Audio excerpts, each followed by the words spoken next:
Ito ang Bombo Radio Philippines. Fully digitalized. Numero 1 sa balita, komentaryo, drama at serbisyo publiko. Bombo Radio Philippines. Bombo Radio Philippines. Unmatched. Number 1 and most trusted source of news and information. Sa Radyo Bombo. Oras sa Bombo Radio Iloilo, Philippine Standard Time, 51 minutos na ang nakaligad sa takna siningala sa 11. Welcome sa pagpangalagad sa Bombo Hanay sa Ududiri sa DYFM Bombo Radio Iloilo, ang flagship stations on the number 1 and most trusted source of news and information, ang Bombo Radio Philippines. Adlaw kita karon sa Biyernes, Marso 6, tuig 2026. Thank God it's Friday! Sa gihapon ini mo lang mo ang Kurban Bombo Chama Blanco Hover sa mga dalaguan kag mga nagapauna karon nga mga balita. Iloilo City Government magalunsyar sa fuel subsidy program sa 1,700 registered jeepney drivers diri sa syudad sa Iloilo. Samtang pagsaka sa presyo sang gatong mabatsyagan sa mga motorista. Hibaloon taman kay ang pag-asa nag-inaugurar sa radar facility diri sa bahin sa Iloilo.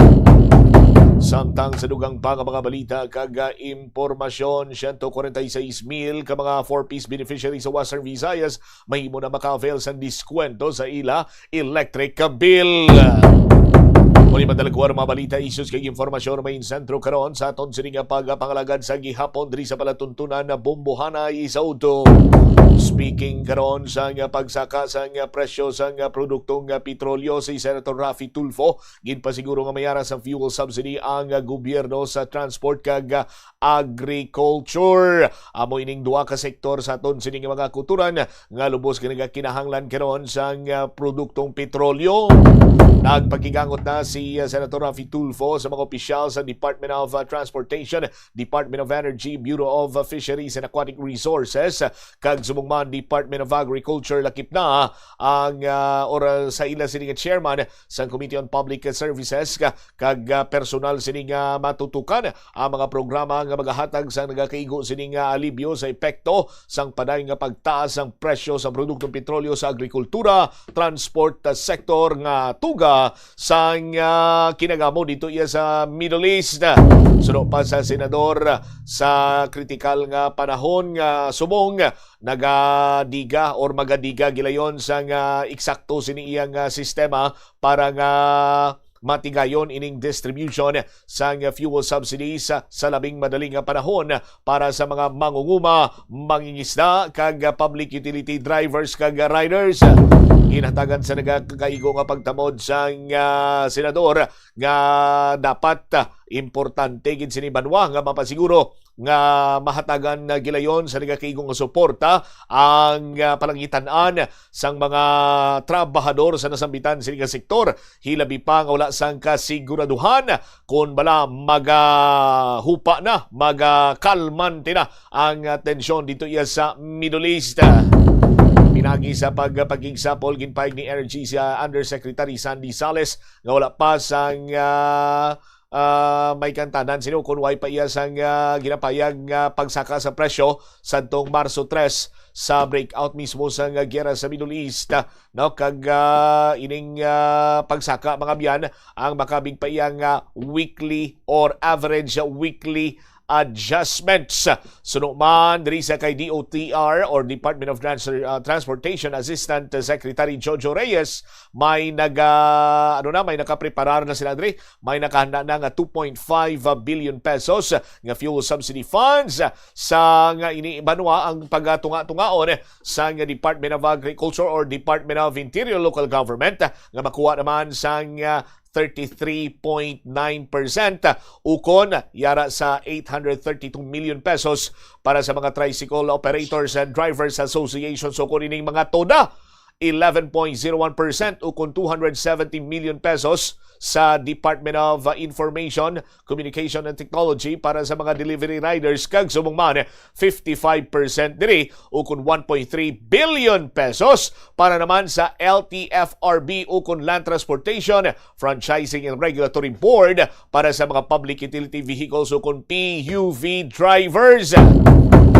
Kung i-calculate mo ni ginalauman nga makabaton sa nga tag 1,150 pesos per unit sa mga tricycle drivers, 1,800 sa mga delivery riders, 10,500 pesos sa mga drivers sa modernized jeepney, kag 4,500 tubtob 5,000 pesos sa traditional jeepney kag iban pa. Gin-report naman ni Department of Agriculture Undersecretary Roger Navarro nga may nakahanda man ini sila nga 100 million pesos para sa mga mangunguma. Sunod naman diri sa kay Senator Raffy Tulfo nga hindi mabaton no sa aton sini nga mga kabombo kag dapat sini iya nga dugangan ang nasambitan sini karon nga budget or pondo sa ayuda sa mga manugpangisda. Ginpahayag ni BFAR National Director Elizer Salilig nga pisar nga may nakadeposito sila nga 50 milyones sa Development Bank of the Philippines. Hindi nila ini magamit bilang fuel subsidy bangod madugay na nga panahon nga wala sa gyapon ginasabat sang DBP no para nga magpagwa or makapagwa sang supplemental agreement para nga ipanghatag ang mga nasambitan sini nga pondo sa mga manugpangisda. Dapat sini banwa hatagan sa nagakigo sini karon nga tensyon sa nga nagkalain man sini nga bahin or nagkalain man sini iya nga mga opisyales kag subong man ahensya sa nga gobyerno nga concern no sa nasambitan sini nga mga sektor para nga ti hindi man sini banwa madugangan pa ang pag-igod pag-antos sang aton sini nga mga trabahador kag mga kultura naton nga pangabuhi no hilabigid sa bahin karon iya sa mga manugpangisda no sa mga drivers. Sila ining mga nagakadapat man sini hatagan naton sa nagakigo sini iyang bulig sa tiyempo nga nagapanglakak ang presyo sa produktong petrolyo. Pero pahayagan ni diri banwa nga hindi pa ini kuno iya epekto sang inaway dito sa may Middle East. Kundi weekly price increase pa ini no sa aton sini mga kulturan sa madumduman ta pa last time ang ang pinakabarato sini iyang gasolina worth 33 no .10 no mga dira sa aton sining mga kasimanwa, but right now it's 37.10 no or 0.20 sa aton sining mga kasimanwa. Rason nga nagsaka gidya sang masubra 3 pesos. Kag sandig man sa pila ka mga gasoline stations nga aton siningagin pulupang istorya may aragin man kuno sang pagsaka na sang presyo sang gatong. Ginadumili man sini banwa ang pagdala sang extra sining iyang galunan or container mo na mga information nga nakuha naton, but palibot pa ginaton iban sini mga gasoline station kag aton sini nga panghimulsuhan. Later on pagbalik ta dugang mga balita kag impormasyon matapos ang Bombo Network News. Ginadubilian ang illegal nga droga. Makamamatay. Ang nagagamit sang shabu posible mapatay tungod sa cardiac arrest o kung hindi gani tungod sa drug overdose. Makaguba sang lawas. Makadulot ini sang pagkaguba sang kidney o kung pag-angkon sang hepatitis. Posible man nga malatnan sang acquired immune deficiency syndrome o kung AIDS. Maglikaw sa illegal nga droga para sa matawhay kag malinong nga komunidad kag pamilya. Yari ang mga simple nga paagi agon makakinot sang tubig. Kaayuha ang mga taga sa tubo o hose. Hindi tanan nga taga sa mahapos kag gilayon nga makita tungod ang mga tubo o hose ang nakalubong sa duta. Ito ang Bombo Radio Philippines. Fully digitalized. Numero 1 sa balita, komentaryo, drama at serbisyo publiko. Bombo Radio Philippines. Bombo Radio Philippines. Unmatched. Number 1 and most trusted source of news and information. Sa radyo Bombo. This is Bombo Network News Noontime Edition, broadcasting live at Bombo Radio Broadcast Center, Makati City, Philippines. Ngayon ay araw ng Biyernes, so thank God it's Friday, ka-6 sa buwan ng Marso taong 2026. sa ulo ng ating mga balita. Sa ating mga pangunahing balita, mas malaking oil price hike asahan sa susunod na linggo. Ang kalihim na Department of Energy nagbabala rin sa mga nagtatago o magtatago ng bulto-bultong supply ng petroleum products kasabayan ng walang tigil na price hike. Si former Senator Trillanes IV, aminadong patuloy pa rin ang pagkikipag-ugnayan sa International Criminal Court. Si Ombudsman Rimulya naman hindi itinangging nakipagpulong sa mga tauhan ng International Tribunal. Etong 18 na nagpakilalang dating mga sundalo, pinadalhan na rin ng National Bureau of Investigation ng mga sabina. Etong si Ramil Madriaga, inalok din daw ng hanggang sa 1 billion pesos na pera para huwag tumestigo laban kay Vice President Sara Duterte. 3 dating kawani ng gobyerno nakapagbigay ng ilang sensitibong impormasyon sa China. Isa sa mga suspect nagtrabaho bilang assistant sa Department of National Defense. Sa ating provincial report, abangan humamaya itong 577 million pesos na kalsada na tinawag na Great Wall of Baguio, pinaiimbestigahan. Pinaghinaang nagtutungo daw ito sa isang pribadong property. Abangan mamaya sa ating international news, 20,000 seafarers at 15,000 cruise passengers sa Gulf stranded dahil yan sa digmaan sa Middle East. Ang Saudi Arabia naman naharang ang 3 missile na tinangkang pabagsakin sa military airbase ngayong araw. At sa sports balita, abangan humamaya ang Philippine Sports Commission na tinutulak ang Olympic sports sa mga lokal na torneo sa buong Pilipinas. At live nationwide via satellite, dumako tayo sa detalye ng ating mga balita. Nagbabalang Department of Energy sa mga individual o mga korporasyon na magtatago ng tunay-toneladang supply ng petroleum products habang nasa kasagsagaan ng pagtaas ng presyo kasabayan ng nagpapatuloy na giyera sa Middle East. Ito'y kasabay ng ginagawang monitoring ng ahensya sa supply ng petrolyo o produktong petrolyo sa Pilipinas at ang distribution nito sa iba't ibang bahagi ng bansa. Giit ni Energy Secretary Sharon Garin, hindi hahayaan ng ahensya ang anumang pagtatangka na pagsamantalahan ng mga consumer habang nasa kasagsagan ng giyera. Kasabay nito ay nakipagtulungan ang Energy Department sa Department of Interior and Local Government at sa Philippine National Police upang mabantayan ang mga gagawa ng hoarding at profiteering activities. Inukoy din ng opisyal ang nilalaman ng Price Act at Presidential Decree No. 1865 kung saan mahigpit na pinagbabawal ang pagmamanipula sa presyo at supply ng liquefied petroleum gas, kerosene at ng gasolina. Sa ilalim nito, ang sinumang mahuhuling lumalabag ay maaring maharap sa mataas na multa, pagkakulong at pagkumpiska ng kanilang mga produkto. Hinikayat din ng Energy Department ng publiko na maging aktibo sa pag-uulat ng mga kahinahinalang aktibidad sa mga gasolinahan sa pamagitan niya ng hotline na 8888 o 4 na 8 o sa mga opisyal na channel ng Energy Department. Nagbabala rin na ang naturang ahensya na inasahang tataas ng malaki ang presyo po ng produktong petrolyo sa susunod na linggo, batayan sa unang 4 na araw ng trading sa pandaigdigang merkado.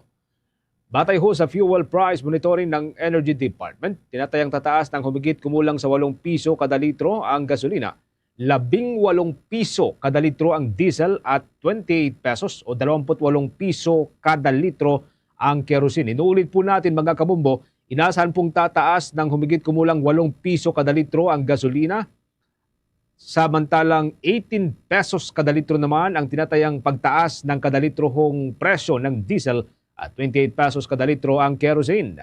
Isang araw na lamang ang trading ang natitira bago po tuluyang ma-finalize ang eksaktong halagang idadagdag doon sa presyo po ng mga produktong petrolyo at inasahang ilalabas ang opisyal na anunsyo mamayang hapon. Kasabay nito mga kabumbo na ipag-ugnayan na rin ng Department of Energy sa mga pribadong kumpanya ng langis upang pag-usapan ang posibilidad ng staggered implementation ng price adjustment upang hindi po sabay-sabay na maramdaman ng publiko ang bigat ng dagdag singil. Ang hakbang na ito ay nakikitang paraan upang maibsan ang epekto sa mga motorista, transport sector at iba pang sektor na lubos na umaasa sa produktong petrolyo. Kaugnay pa niyan, inatasan na ng Department of Energy ang Philippine National Oil Company upang bumili ng hindi bababa sa 1 milyong bariles ng diesel bilang reserbang supply ng gobyerno sa gitna ng patuloy na pagtaas ng presyo ng langis at mga bus sa pandaigdigang merkado. Ayon kay Director Rino Abad ng Oil Industry Management Bureau, direktiba ito ni Department of Energy Secretary Sharon Garin upang matiyak na mayroong sapat na supply ng diesel na magagamit ng bansa sakaling magkaroon ng biglaang pagkagambala sa pandaigdigang distribusyon. Ipinaliwanag ni Abad na gagamitin ng Oil Industry Company ang sariling pondo para sa pagbili ng reserbang diesel at ibebenta ito sa mga kumpanya ng langis nang walang patong kaya't hindi inaasahang tataas ang presyo sa merkado. Target ng gobyerno na makakabili ng supply mula sa mga bansa gaya ng South Korea, Japan, Singapore, Malaysia, Indonesia at Canada na inaasahang makakadagdag ng seguridad ng supply ng bansa. Ang hakbang na ito ay bahagi ng contingency plan ng pamahalaan sa harap ng tumitinding tensyon doon sa may gitnang silangan, partikular na ang banta ng pagsasara ng Strait of Hormuz na isa sa pinakamahalagang ruta ng langis sa mundo. Sa kasalukuyan, 8 sunod na linggo nang tumaas ang presyo ng gasolina at 10 linggo para yan sa diesel at kerosene habang nagbabawas din ang export ng refined fuel at China na lalong nagpapataas ng pressure sa pandaigdigang merkado. Tiniyak ng Energy Department na ang pagbili ng reserbang diesel ay hindi para pagkakitaan, kundi para protektahan ang ekonomiya at mga mamamayan laban sa epekto ng pandaigdigang kaguluhan sa enerhiya. Sa ganitong hakbang, inaasahang mas magiging matatag itong supply ng diesel sa ating bansa na mahalaga para yan sa transportasyon, logistics at iba pang sektor na lubos naman na umaasa sa produktong petrolyo. Samantala, posibleng magtaas ng hanggang sa 50% sa 50% ang singil ng mga trucker dahil yan sa malakihang dagdag presyo sa mga produktong petrolyo na nakaambas sa susunod na linggo. Ayon kay Confederation of Truckers Association of the Philippines President Mary Zapata, kung matutuloy ang pagtaya na abot na hanggang sa 90 pesos ang presyo ng kada litro ng petrolyo, walang ibang magagawa mga trucker kundi magtaas din ng singil. Itinuturing ito ng grupo bilang nakababahalang sitwasyon dahil tiyak na maapektuhan ng mga consumer at mga kliyente na regular nangangailangan ng trucking service tulad ng pag-deliver ng malaking bulto ng mga produkto sa iba't ibang bahagi ng ating bansa. Maliban sa petrolyo, anya, tiyak na tataas din ang iba nilang gastusin tulad ng spare parts at mga gulong. Ayon pa kay Zapata, kahit na suspindihin ng gobyerno ang excise tax sa langis, ay magtataas pa rin sila ng singil dahil hindi ito sapat upang tugunan ang mga serya ng pagtaas ng presyo ng produktong petrolyo. Tiyak kasihan niyang magpapatuloy pa ito sa mga susunod na araw kaya't hindi mapipigilan ang tuloy-tuloy na epekto ng big-time price hike sa araw-araw na operasyon ng mga trucker. Dahil dito, magiging pahirapan din niya na balikatin ng mga operator ang libu-libong litro ng petrolyo na kanilang kinukonsumo na batay sa inisyal na pagtaya ay aangat ng mahigit sa 20 pesos kada kilo o higit pa. Sa bagay ito, Makamomot Star Nation, kuha muna tayo ng iba pang balita na tinutukan ng ating news team. Si former Senator Trillanes IV, aminadong patuloy pa rin ang pagkikipag-ugnayan sa International Criminal Court. Si Ombudsman Remulla naman hindi itinanggi na nakipagpulong ito sa mga tauhan ng International Tribunal. May buong detalye dyan si Bombo Grand Hilario. Inamin ni former Senator Antonio Trillanes IV na patuloy pa rin ang pakikipag-ugnay nito sa mga tauhan ng International Criminal Court. Ay patuloy siyang nakikipag-usap sa mga ito, partikular sa pag-usad ng kasong kinakarap ni former President Rodrigo Roa Duterte sa The Hague, Netherlands. Kanyang binigyan din na hindi siya titigil ang ugnayan sa pagitan ng naturang International Tribunal hanggat hindi nasesentensyahan ang dating Pangulo. Naniniwala kasi ang dating senador na may katotohanan ng libo-libo ang mga pinatay noong panahon ng Administrasyong Duterte sa pagpapatupad ng war on drugs nito. Si Duterte ay kasalukuyan naharap sa kasong crimes against humanity dahil sa implementasyon ng kanyang programang gera kontra droga noong siya ay Pangulo pa ng bansang Pilipinas. Narito ang ating pakinggan si former Senator Antonio Trillanes IV. Yes, nakikipag-ugnayan pa rin ako sa kanila. Kasi hanggang sa matapos ito, hindi ko titigilan to hanggang sa masintensyahan si Duterte. Dahil libo-libo yung pinapatay eh. 'Di ba? Alam natin 'yan. Kung ordinaryong Pilipino, magpapatay ka ng isang tao, kulong ka eh. Ito pa libo-libo, in-announce pa sa national media. Saksing buhay tayo lahat dito. At least yung mga mulat hindi yung nagbubulag-bulagan. So, ganun lang po yung. Bagamat hindi direktang sinagot ni Trillanes kung opisyal ba ang ugnayan nito sa International Criminal Court, ito ay bilang isa sa mga dati ng nanguna naghain ng komunikasyon laban sa dating Pangulo.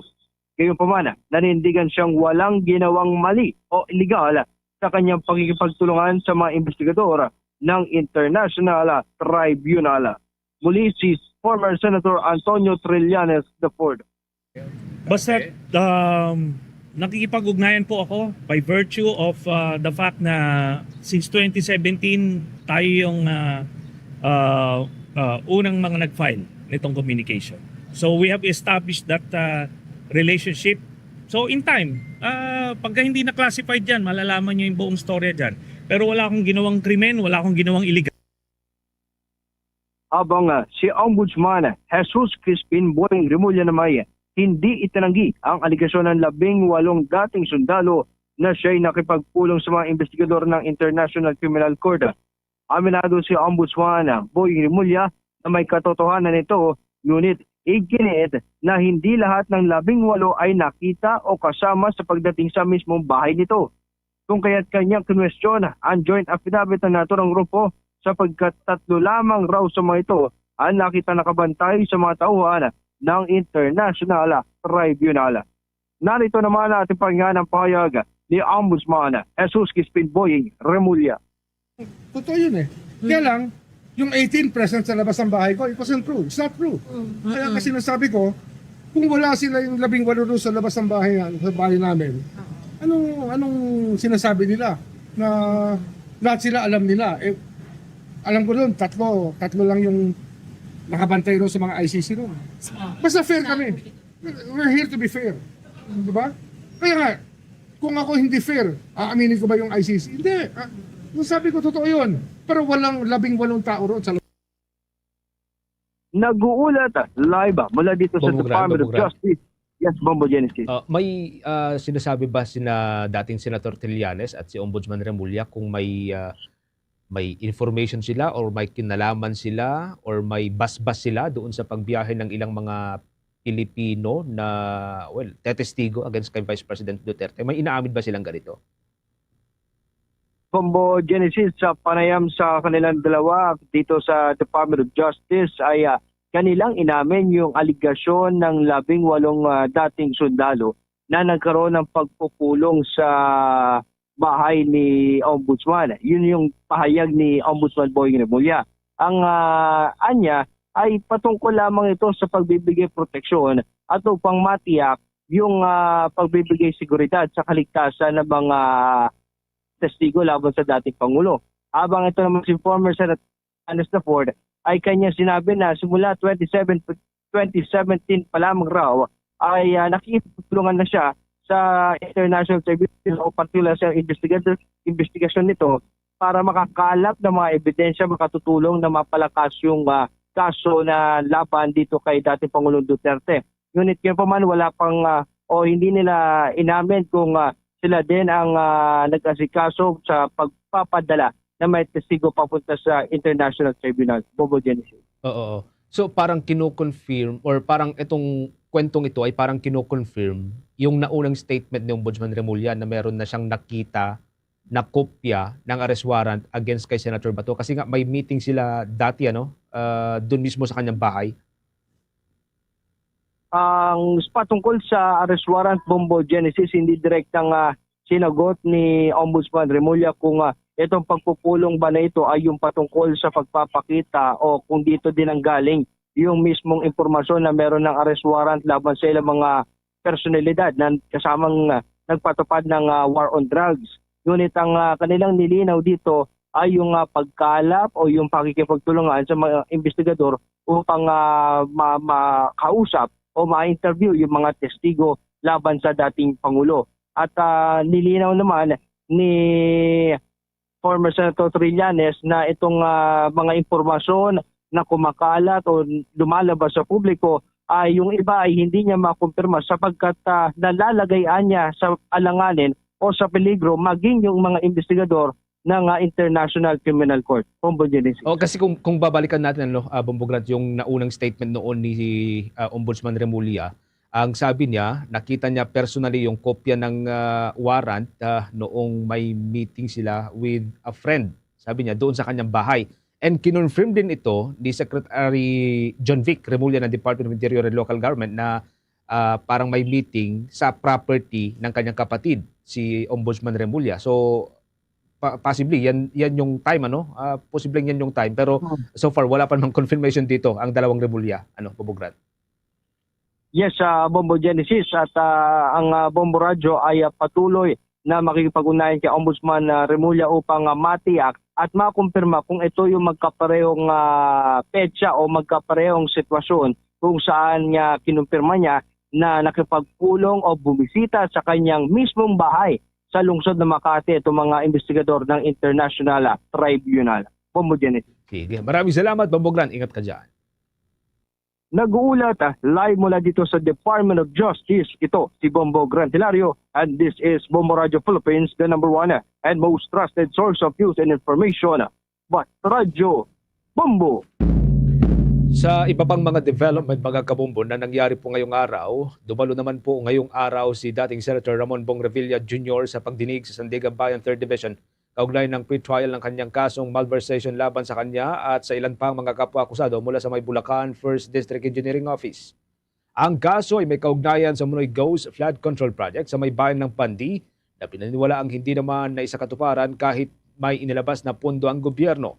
Isang araw bago nito ay pinayagan naman ng 4th Division ng Sandigan Bayan na ituloy ang paglilitis sa hiwalay na graft case laban pa rin kay dating Senator Revilla at sa kanyang mga kapwa-akusado kaugnay ng kaparehong proyekto na sinasabing may anomalya sa kabila ng mga kasong kinakaharap na nindigan ng kampo ng dating senador na wala siyang kinalaman sa munoy irregularidad. Kung babalikan mga kabombo, ang kaso ay nagugat sa alegasyon na may inilaang pondo umano para sa isang flood control project sa Pandi, Bulacan, ngunit sinasabing hindi naman ito aktual na naipatupad o nagawa kaya tinatawag ngayon itong ghost project. Dahil dito sinampahan ng mga kasong malversation at graft ang ilang opisyal at tauhan ng Bulacan Engineering Office kabilang si Revilla bilang isa sa mga inuugnay sa proyekto. Ang mga pagdinig sa Sandigan Bayan ang magpapasya kung may sapat na ebidensya upang mapanagot ang mga akusado. Sa iba pang balita, inihayag ng abogado ni Ramil Madriaga na inalok umano ang kanyang kliyente ng 500 million pesos hanggang 1 billion pesos kabalit ng hindi pagtestigo laban kay Vice President Sara Duterte. Ayon kay Attorney Raymond Palad, natanggap umano ni Madriaga ang alok sa isang tawag noong Pebrero mula sa mga individual na hinihikayat siyang huwag ng tumistigo. Anya, sinabihan umano ito ng name your price at hindi na kailangang bawiin ang kanyang mga pahayag basta't hindi lamang siya haharap bilang testigo. Sinabi rin ng abogado na mga taong nag-alok ay umano'y may kaugnayan sa grupong ISIP na iniuugnay sa ilang taga-suporta ni Vice President Duterte. May ilan din umanong nagtatrabaho sa mga ahensya ng gobyerno. Samantala, ibinunyag din ng kampo ni Madriaga na may unang umalok sa kanya na 500,000 pesos hanggang 5 million pesos sa sino mang makapatay sa kanya sa loob ng kulungan. Iginiit naman ng Bureau of Jail Management and Penology na wala silang nakikitang aktwal na banta, ngunit inilipat pa rin si Madriaga ng selda at pinayagan ng presensya ng National Bureau of Investigation para sa kanyang seguridad. Nauna nang lumantad si Madriaga at sinabing nagsilbi umano siyang bagman ni Vice President Sara Duterte, isang paratang naman na mariing itinanggi ng kampo ng Vice Presidente. Kaugnay nito, naghain naman si Duterte ng perjury complaint laban niyan kay Madriaga dahil sa umano'y maling akusasyon. 18 minuto makalipas ang alas 12 ng katanghalian. Sa iba pang mga development, mga kabombo, kinumpirma ho ni National Bureau of Investigation Director Melvin Matibag ang pagpapadala ng sabina sa 18 nagpakilalang dating Marines o mga dating sundalo, nagsilbi umanong bagman at security aides nitong si dating House Appropriations Chair Zaldi Co. Isang panayam, sinabi ni Matibag na pinapaharap ang mga ito sa isang investigasyon sa susunod na linggo. Dito ho'y bubusisiin ng National Bureau ang kanilang personal knowledge at ang kanilang partisipasyon sa mga aktibidad na una na nilang inaamin na kanilang ginawa. Nanindigan naman ng direktor na susundan ng ahensya ang lahat ng ebidensya ukol sa claims ng mga nagpakilalang sundalo at hindi nito babaliwalain ng mga impormasyong inilalabas o nauna pong inilabas ng naturang grupo. Tiniyak din ni Atty. Matibag ang pagsunod sa proseso ng batas para masiguradong hindi nawawala o mawawala ang bisa ng testimonya nitong mga nagpakilalang sundalo kapag umakyat man sa korte ang anumang kaso kasunod ng kanilang revelasyon.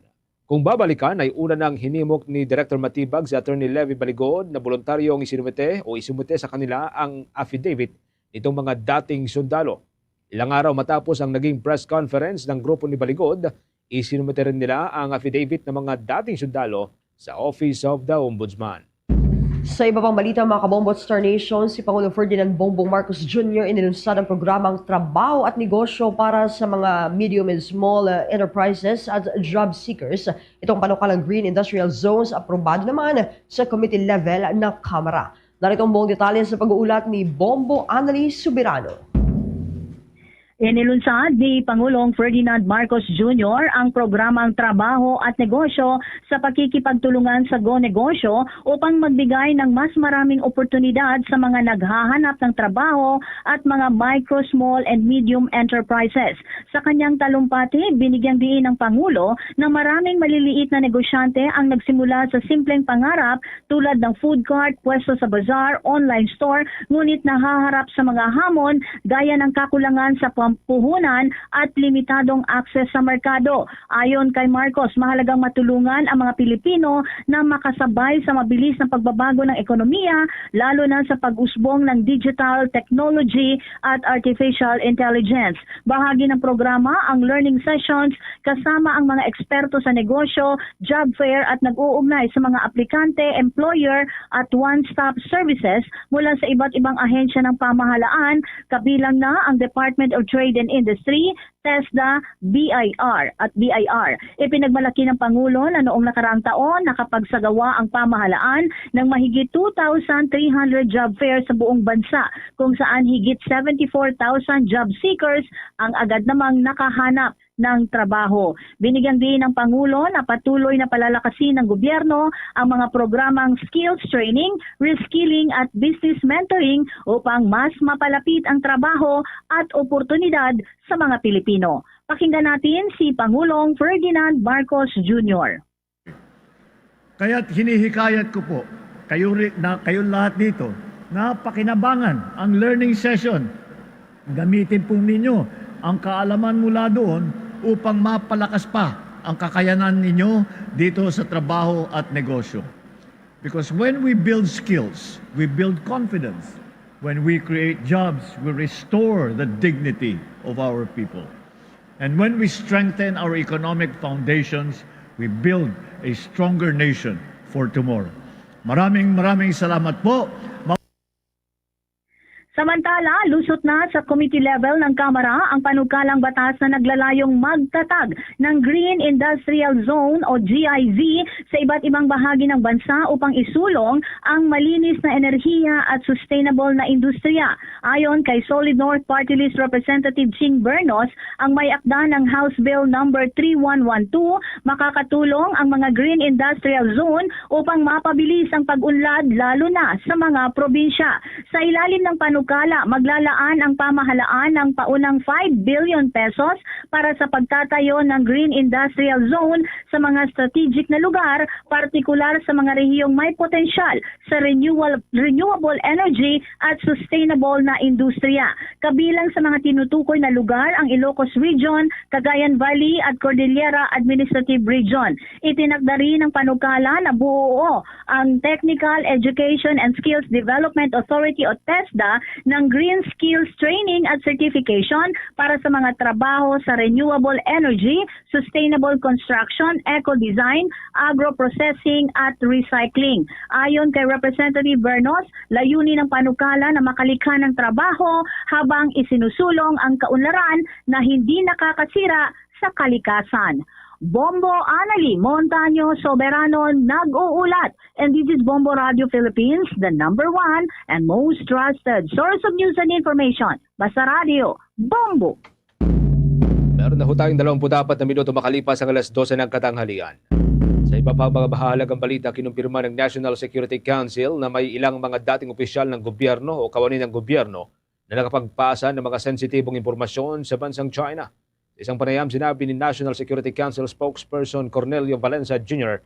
na tuntuon ng konseho ang umunoy pagpapasa ng mga ito ng sensitibong impormasyon sa Chinese government gamit ang LinkedIn at iba pang messaging app. Ayon sa opisyal, nagkaroon ng access ang 3 Pinoy sa mga naturang impormasyon sa pamagitan po yan ng iba't ibang mga paraan. Ang isa ho sa kanila ay dating nagsilbi bilang assistant sa Department of National Defense, habang ang isa naman ay dating researcher ng Philippine Navy. At ang ikatlo ay may koneksyon sa isang mataas na opisyal ng Philippine Coast Guard na mayroon ding access sa ilang sensitibong impormasyon. Ayon kay Valencia, nakapaglabas ang mga ito ng impormasyon tulad ng ilang military engagement at impormasyon ukol sa ilang mga military personnel. Isa sa mga ito ay ang nangyaring rotation and resupply mission na isinasagawa sa Ayungin Shoal at sa may barko ng Republika ng Pilipinas o BRP Sierra Madre, ang nagsisilbing outpost ng Armed Forces of the Philippines sa may West Philippine Sea.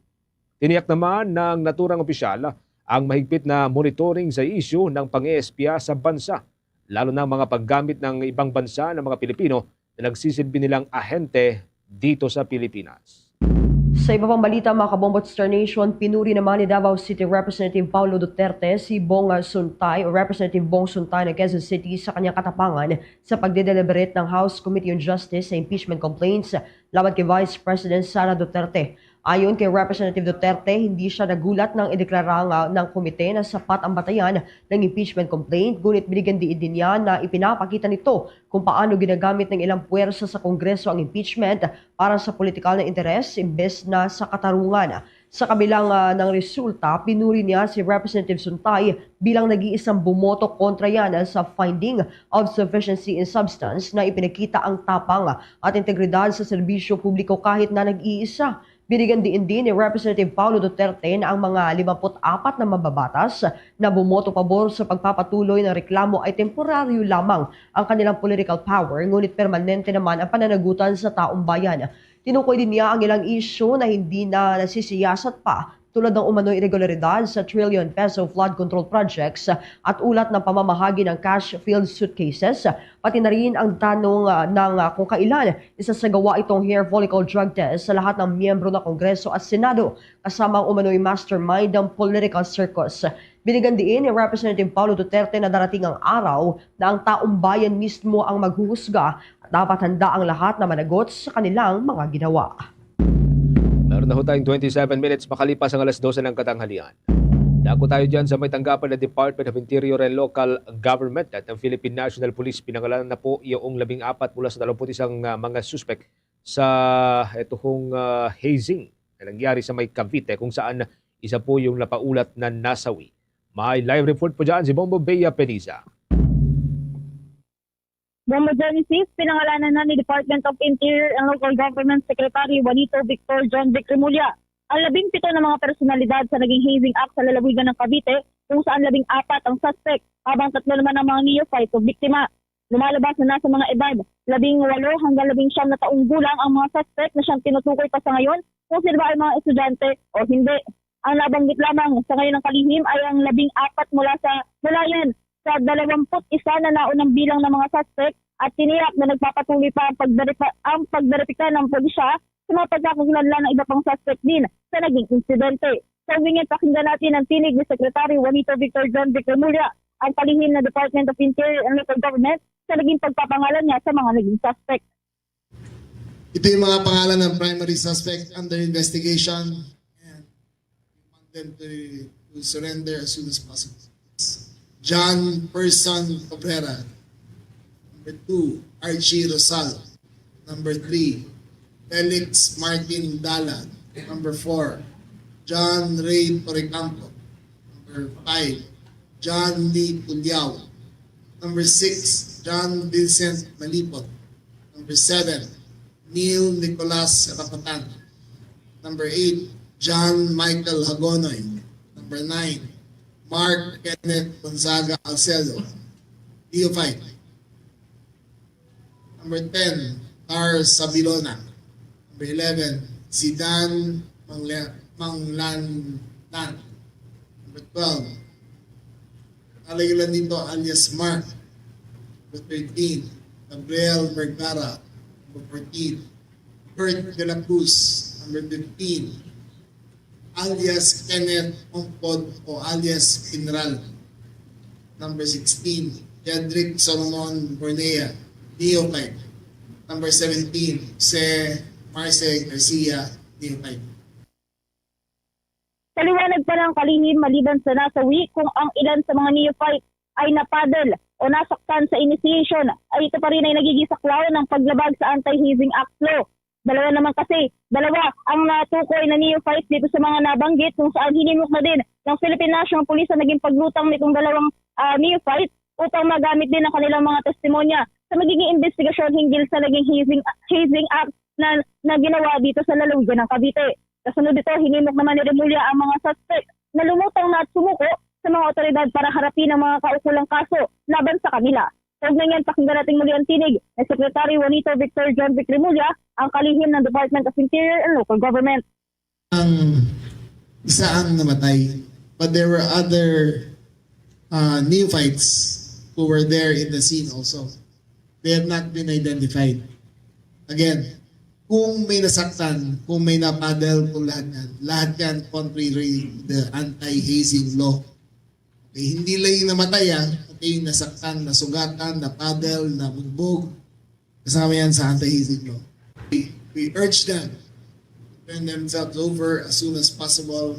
We urge Tau Gamma Phi fraternity to help us. Samantala, bagamat hindi na nagbigay pa ng ultimatum ang pulisya at maging ang Department of Interior and Local Government para sa kanilang pagsuko, hinimok na rin ang kalihimang fraternity group na tulungan sila at isuko ang mga miyembro nila na sangkot sa naturang insidente. At live mula dito sa lungsod ng Maynila, ito, yes, Bombo Dennis. Anong status itong unang napangalanan? May nakakulong na ba sa kanila or may nasa kustodiya na ba sa kanila ng DSWD or PNP?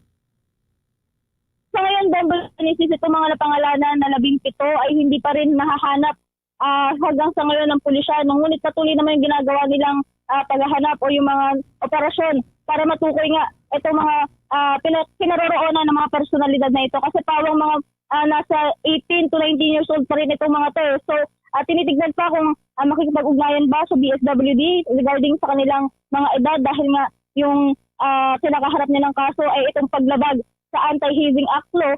At sa ngayon, yun muna yung prioridad ng pulisya at maging ng Department of Interior and Local Government ang paghahanap dito sa 17 o doon mula doon sa 21 na suspect dito sa insidente, Bombo Dennis. Pero pawang estudyante sila? Yun din yung isa pa sa tinutukoy, no? Kasi lumalabas na yung mga edad nga nila is nasa 18 to 19 years old. Ito yung tinutukoy ngayon ng Cavite Provincial Police Office, no? Kung ito ba yung pawang mga estudyante o yung ilan sa kanila ay hindi na nag-aaral. So patuloy pa yung nagiging investigation ng mga otoridad dito sa insidente, lalo na at isa nga yung nasawi dito sa naging hazing at habang dalawa pa yung naging biktima kasama doon sa mga nasaktan, Bombo Dennis. Okay, maraming salamat, Bombo Bea. Live mula dito sa lungsod ng Maynila, ito si Bombo Bea Peniza. And this is Bombo Radio Philippines, the #1 and most trusted source of news and information. Basta Radio, Bombo! Bombo International News. Aabot sa 20,000 seafarers at 15,000 cruise passengers ang stranded sa Gulf dahil yan sa digmaan sa Middle East, ayon yan sa International Maritime Organization. Idineklara ng maritime sector ang Strait of Hormuz, Gulf of Oman at Gulf bilang warlike operations area na may dagdag na proteksyon para sa mga seafarers. Mula Sabado, nakarecord ang International Maritime Organization ng 7 insidente na nagdulot ng 2 nasawi at 7 ang sugatan. Epektibong isinara ng Iran ang Strait of Hormuz, itong daanan ng malaking bahagi ng langis at liquefied natural gas. Maraming shipping companies tulad ng Maersk ang suspendido rin ang bookings. Ayon sa International Transport Workers Federation, daang-daang barko ang stranded habang bumaba naman ng 90% ang oil tanker transit sa strait mula noong nakaraang linggo. Inihayag naman ng International Transport Federation General Secretary si Stephen Cotton na ito ang pinakamalala sa 32 years nito sa federation dahil sa kawalan ng malinaw na solusyon sa diplomatikong antas. At sa iba pang balita sa ibayong dagat, naharang naman ng Saudi Arabia ang 3 ballistic missile na umano'y tinangkang pabagsakin sa Prince Sultan ang air base. Ayon sa Saudi Defense Ministry, pinuntirya ang naturang airbase na nasa ilalim ng kontrol ng Royal Saudi Air Force. Nangyari ang insidente habang pinipilit ng Iran na pasukin ang mas maraming teritoryo doon sa may Persian Gulf. Sa ngayon ay hindi pa naglalabas ng dagdag na impormasyon ng Saudi government, ngunit wala pa namang napaulat ng mga nasugatan o nasawi sa matagumpay na pagharang sa mga missile. Bago dito ay dumanas na ang naturang bansa ng ilang serye ng missile attack kasunod ng lalo pang pagtindi ng tensyon sa gitnang silangan. Kabilang dito ang Ras Tanura Refinery na isa sa may pinakamalaking planta ng petrolyo sa naturang bansa, United States Embassy in Saudi Arabia at ilang makakalagang pasilidad. Bombo Sports News. Sa ating sports news, itinutulak po ng Philippine Sports Commission ang pagpasok ng Olympic sports sa mga local athletic meet dito sa ating bansa.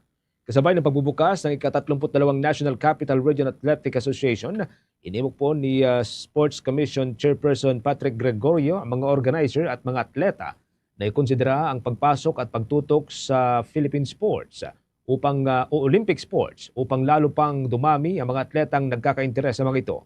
Ayon sa opisyal, nagsisimula sa mga local competition ang pagkakadiscover sa talento ng bawat atleta at tiyak na mas maraming magkakainteres kung mapapanood dito sa local tournaments ang mga o kung hindi man ay sa mga athletic meets. Nakahandaan niya ang Sports Commission para tumulong at para maghanap ng mga atletang Pinoy na maaring manalo ng gintong medalya sa Olympics, lalo na sa nalalapit na Los Angeles 2028 at sa darating na 2032 Brisbane Games. Nais ng Sports Commission na magkaroon niya ng maraming atleta na kaya makipagsabayan sa world-class athletes na gumagawa ng kasaysayan ng yan po sa pinakamalaking sports tournament sa buong mundo. Nagpahayag naman ng suporta ang General Manager ng National Capital Region Athletic Association na si Buddy Encarnado at tiniyak ang kahandaan ng liga para sa hiling ni Chairman Gregorio. Posibleng hudyat na rin ito ng lalo pang paglawak ng mga sporting events sa ilalim po ng naturang liga, hindi tulad ng dating pagpukus lamang sa mga larong basketball, volleyball, maging sa cheerleading, futsal, table tennis at badminton. Bombo Entertainment News. Bombo Entertainment News. Humingi ng paumanhin si Sheila Guevara Suntay, ang asawa ni Representative Bong Suntay, matapos ang kontrobersyal na pahayag ng kongresista na nabanggit sa aktres na si Ann Curtis sa isang pagdinig sa House of Representatives. Sa kanyang pahayag, nilinaw ni Guevara na hindi siya at ang kanilang mga anak sang-ayon sa ginamit ng analogy ng mambabatas. Iginiit din niyang mali ang kumakalat na ulat na tila tumawa siya at sumang-ayon sa nasabing komento. Direkta rin siyang humingi ng tawad sa nasabing aktres at pamilya nito at iginiit na dapat tratuhin ang bawat babae ng may dignidad at respeto. Kung maalala nga, nagugat itong kontrobersiya sa pagdinig ng House Committee on Justice kaugnayan ng impeachment complaints laban kay Vice President Sara Duterte kung saan gumamit umano si Representative Suntay ng sexual na halimbawa na binanggit ang artista. Umani ito ng batikos online at kalauna naman ay humingi rin ng paumanhin ang nasabing kongresista. Oras natin, meron na lamang tayong 23 minutes bago sumapit magkakabombo ang alauna-hunang hapon. Update tayo mula dyan sa may mataas na kapulungan. Itong si Curly Discaya isinugod po sa ospital dahil umano sa pananakit ng kanyang balikat habang yun naman pong pagpupulong para pag-usapan ng mga hakbang kaugnay sa tensyon sa Middle East. Isinasagawa ko ngayon sa may Senado. Kuha tayo ng situation report mula kay Bombo Angelo Aganan. Bombo Genesis, sinabi ni Senator Panfilo Lacson ay naprobahan ng kahilingan ng kontratistang si Curly Discaya na magpa-check up matapos magreklamo sa frozen shoulder o pananakit ng balikat habang nasa kustodiya ng Senado. Ayon kay Lacson, chairman ng Senate Blue Ribbon Committee, dinala sa ospital kahapon si Discaya dahil sa iniindang pananakit ng kanyang balikat, ngunit nilinaw ng senador na outpatient procedure lamang ang sinagawa kaya pinayagan ito makalabas pansamantala sa Senate Detention Facility. Ayon naman sa abogado ni Discaya, sumailalim ang kontratista sa MRI procedure, ngunit hanggang ngayon ay wala pang inilabas na opisyal na resulta ang pagsusuri. Nakulong si Discaya sa detention facility ng Senado matapos na magsinungaling sa kalagayan ng asawa na hindi nakadalo sa pagdinig ng Blue Ribbon Committee kaugnay ng flood control project scandal. Samantala, Bombo Genesis, matatandaan na si Discaya at ang kanyang asawa na si Sara ang unang nagbanggit ng pangalan ng dating kongresista Saldico at dating House Speaker Martin Romualdez na umano'y humingi ng 25% kickback mula sa mga proyekto ng flood control ng pamahalaan. Samantala, Bombo Genesis, kasalukuyang isinasagawa ngayong araw ang pagdinig ng Senate Committee on Foreign Relations para pag-usapan ang mga maaaring hakbang upang mapaghandaan ng bansa ang posibleng maging epekto ng patuloy na tensyon sa Middle East. Ayon kay Foreign Relations Committee Chair Erwin Tulfo, kabilang sa mga napag-uusapan ang paghahanda sa pagbigay ng tulong sa mga Pilipinong nasa apektadong bansa at mabigyan ng proteksyon. Gayon din ang mga hakbang upang mapaghandaan ang magiging epekto ng digmaan sa ekonomiya sa mga bansa, partikular na sa pagtaas ng presyo, ng langis, pati na rin ng mga bilihin. Habang dumalo naman, Bombo Genesis, ang 13 ahensya ng gobyerno, kabilang ang Department of Foreign Affairs, Department of Migrant Workers, Department of Energy, Department of Agriculture, Department of National Defense, Department of Finance, Department of Labor and Employment, Department of Transportation, Department of Trade and Industry, at Energy Regulatory Commission. Bombo Genesis. Kamusta yung tawag dito? Yung relasyon diyan sa loob ng hearing, Bombo Jello, kasi nung huling nagkaroon ng hearing, parang pinaparesign ni Senator Tulfo, ano, yung mga opisyal ng Overseas Workers Welfare Administration. Yes, Bombo Genesis, kanina nga ay nagkapalitan ng pahayag itong si Senador Marcoleta at si Secretary Cadak. Tinanong nga ni Senador Marcoleta, Bombo Genesis, kung ano na ang update doon sa mga pinaparepatriate ng mga Pilipino dahil sa kasalukuyan daw ay nasa tinatayang 60 katao pa lang OFW ang nababalik dito sa bansa. Pagpapaliwanag naman ng DMW, Bombo Genesis, ay nahihirapan daw sila na iuwi itong mga Pilipino dahil ay sarado itong mga airspace ng mga apektadong bansa. Nilinaw naman ng DMW at DFA, Bombo Genesis, na gagawin nila ang kanilang trabaho sa lalong madaling panahon upang mauwi nga itong mga OFW na gustong makabalik dito sa Pilipinas, Bombo Genesis. Pero hindi pa naman nauwi doon sa ganung punto yung may pinaparesign uli na mga opisyal ng anumang agency, Bombo Jello.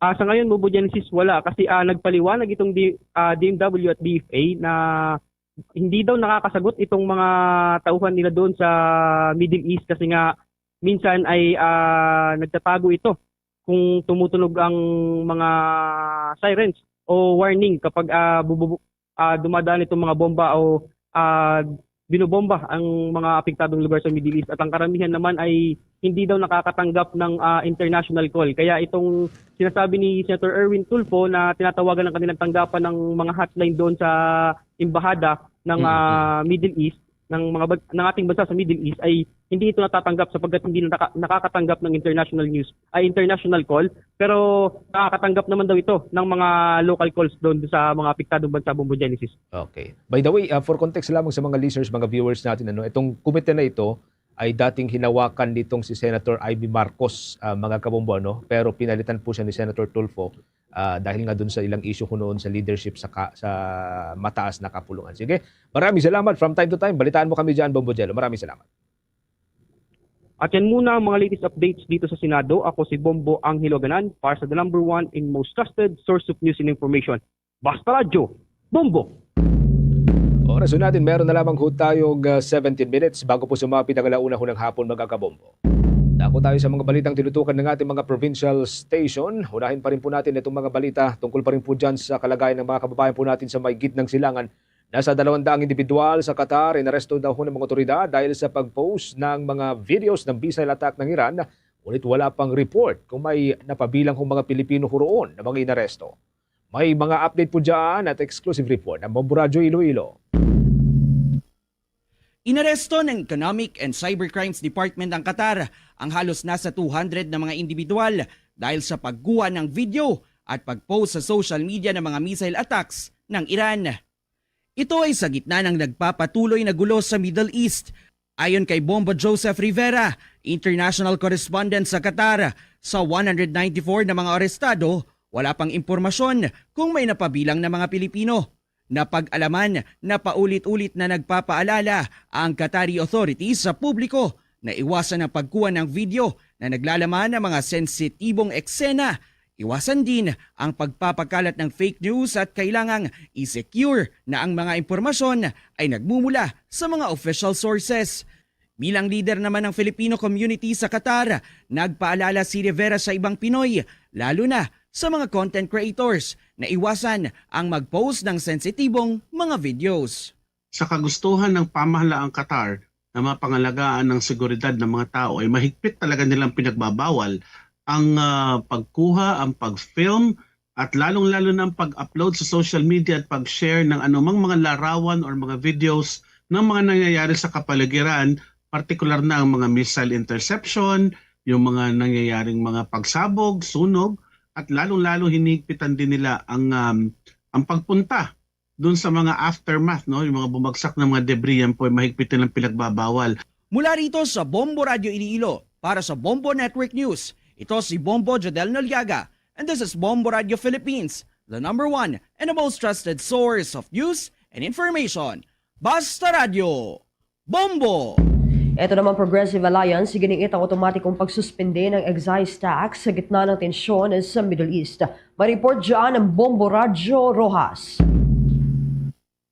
Nanawagan ang Grupong Bayan Panay sa pamahalaan na pigilan ang posibleng pagtaas ng presyo ng langis sa susunod na linggo. Sa panayam ng Bombo Radio Rojas kay Mr. Elmel Foro, Secretary General ng Bayan Panay, sinabi nito na dapat agad kumilos ang gobyerno upang hindi na madagdagan pa ang pagtaas ng presyo ng mga produktong petrolyo. Ayon pa kay Foro, nakakabahala ang sitwasyon dahil kasabay nito ay magiging mataas na rin ang inflation at presyo ng iba't ibang bilihin na lalo pang pabigat sa mga ordinaryong Pilipino. Hiniling ng grupo na pansamantalang suspendihin ng excise tax at tinatawag nilang EPAL tax sa langis at ripasuhin ng oil deregulation law upang mas makontrol ang labis na pagtaas ng presyo. Ipinaliwanag din niya na kung magpapatuloy ang ganitong kalagayan, maraming mga Pilipino ang maaaring mawalan ng trabaho. Samantala, binabantayan ang posibilidad na umabot sa 10 pesos kada litro ang itataas ng presyo ng langit dulot na nagpapatuloy na tensyon sa Middle East. Ang pinaka-solusyon, no?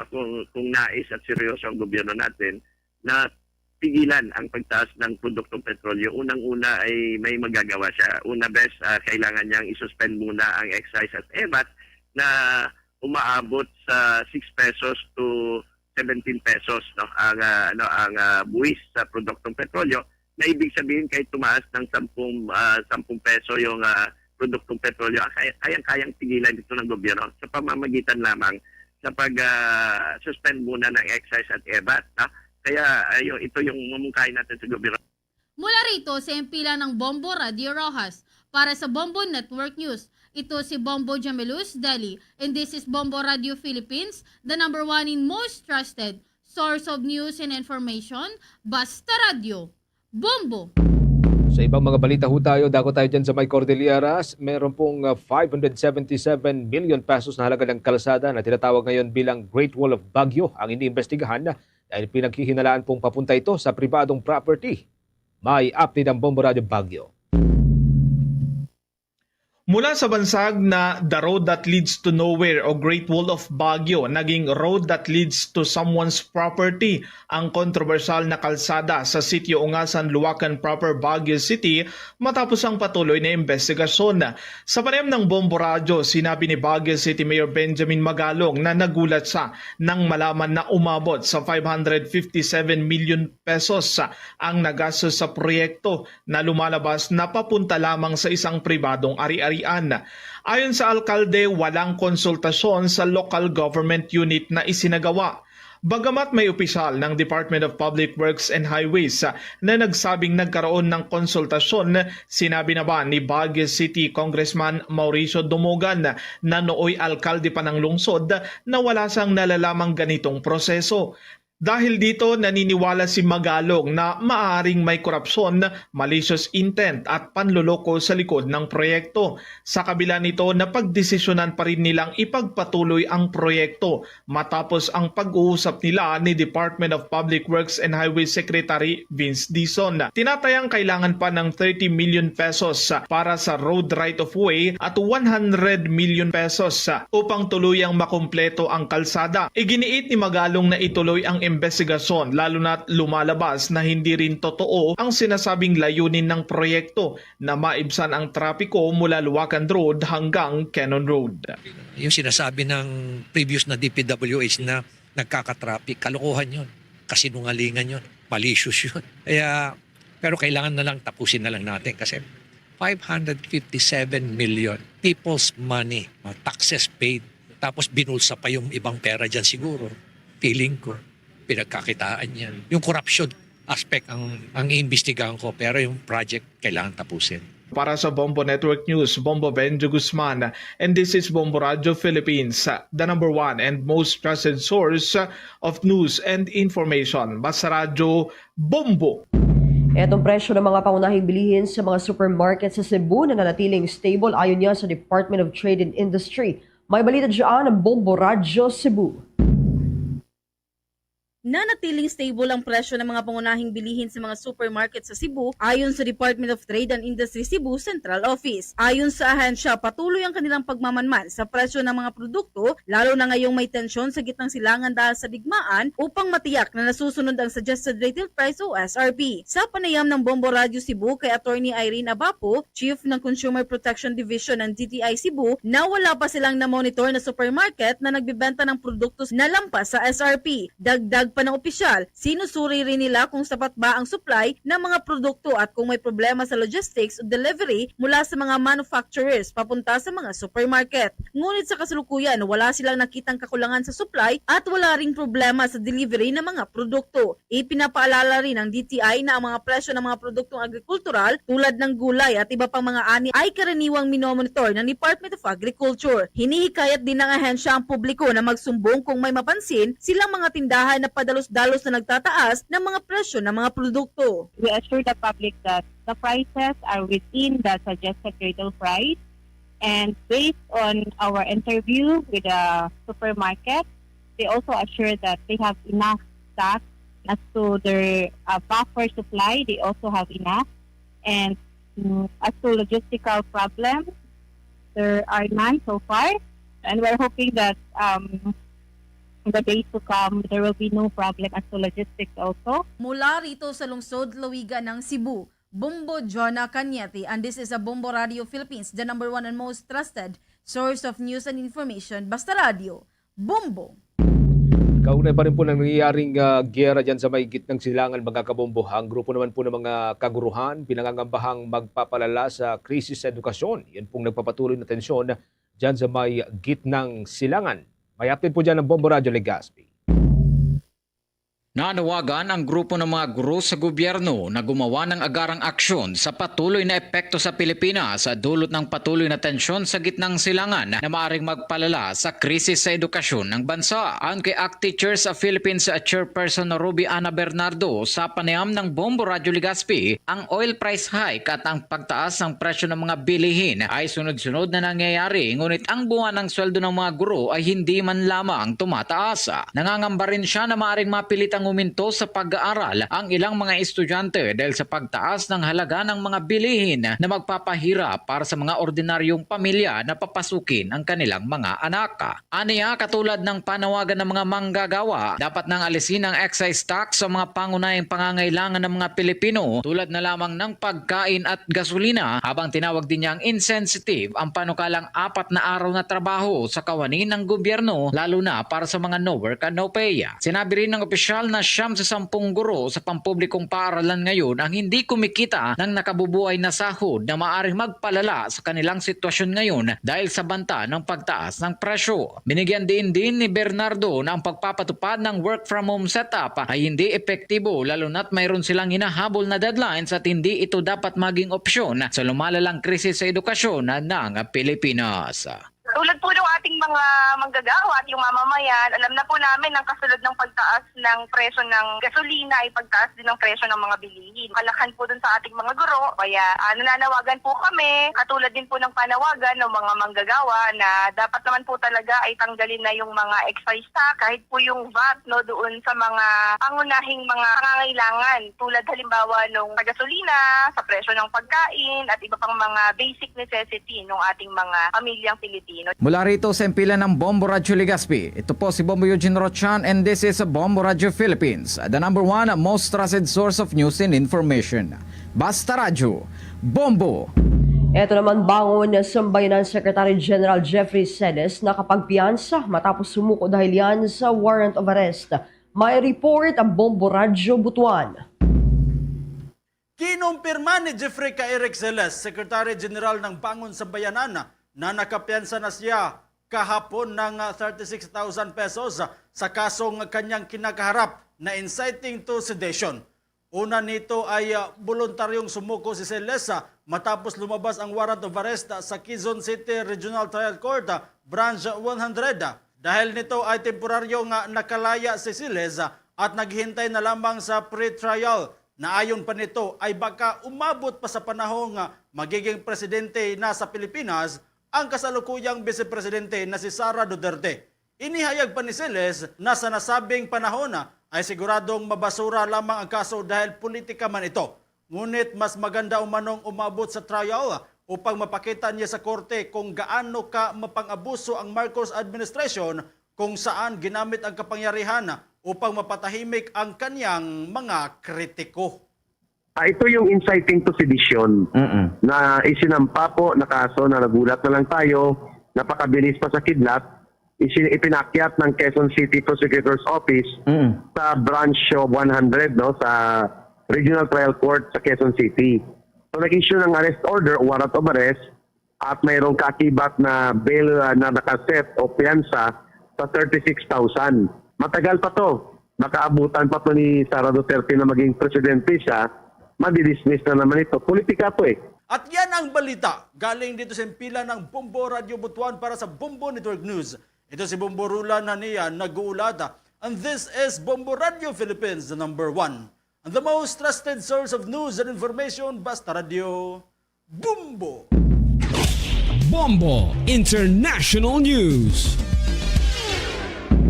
Kinumpirma ng World Health Organization na 13 pasilidad or health facilities sa Iran ang tinamaan ng mga pag-atake sa gitna ng kampanyang militar ng United States at Israel.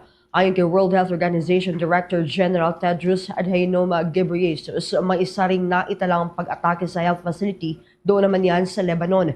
Inimbestigahan din ang ulat ng 4 na medik ang nasawi at 25 ang nasugatan. 4 na ambulansya ang naapektuhan at ilang ospital, kabilang ang isa sa Tehran ang napilitang lumikas dahil sa pinsala mula sa mga strikes sa kalapit na lugar.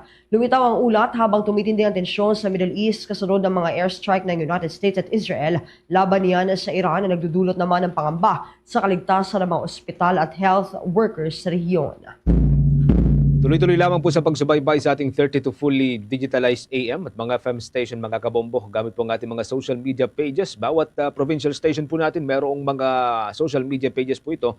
Tulad po ng Facebook, YouTube, TikTok at maging sa Bombo mobile app. Sa mga kababayan po natin sa may Luzon area, dyan po sa may norte, ang Bombo Radio Kawayan. Sa mga kababayan po natin dyan sa may Isabela Province at mga katabing probinsya. Ang Bombo Radio Dagupan at Star FM Dagupan naman para ho sa mga taga-riyan sa may Pangasinan at mga katabing probinsya. Diyan sa may Cordilleras, lalo na ho dyan sa may Benguet at mga katabing probinsya, nariyan pong Bombo Radio Baguio at Star FM Baguio. Sa bahagi po ng Bicol Region, nariyan naman pong Bombo Radio Legazpi, habang dito sa Mega Manila, pwede ho ninyong mapanood at mapakinggan ang Star FM Manila. Para naman sa ating mga listeners and viewers sa bahagi ng Northern Luzon, mapapakinggan at mapapanood ang Bombo Radio Tugigaraw. Narin din ang Bombo Radio Lawag, ang Bombo Radio Vigan at Bombo Radio La Union.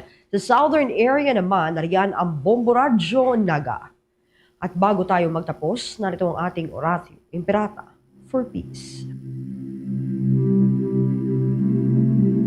God, our Heavenly Father, Lord of peace and justice, we humbly come before you during this time of escalating geopolitical tensions in our part of the world. Through the years, you have sustained our faith in you as a nation. It is our faith in your divine providence that has made us survive the countless natural and human-caused calamities that have come our way in our history as a people. Spare us, Lord, from the horrors of war. Hear our pleas as we cry out to you. Have mercy on us, Lord. Rescue us from the malevolent forces that influence world leaders. For we believe that our struggle is not against flesh and blood, but against the rulers, against the authorities, against the powers of this dark world, and against the spiritual forces of evil in the heavenly realms. We pray for your leaders entrusted with making crucial decisions for our nation.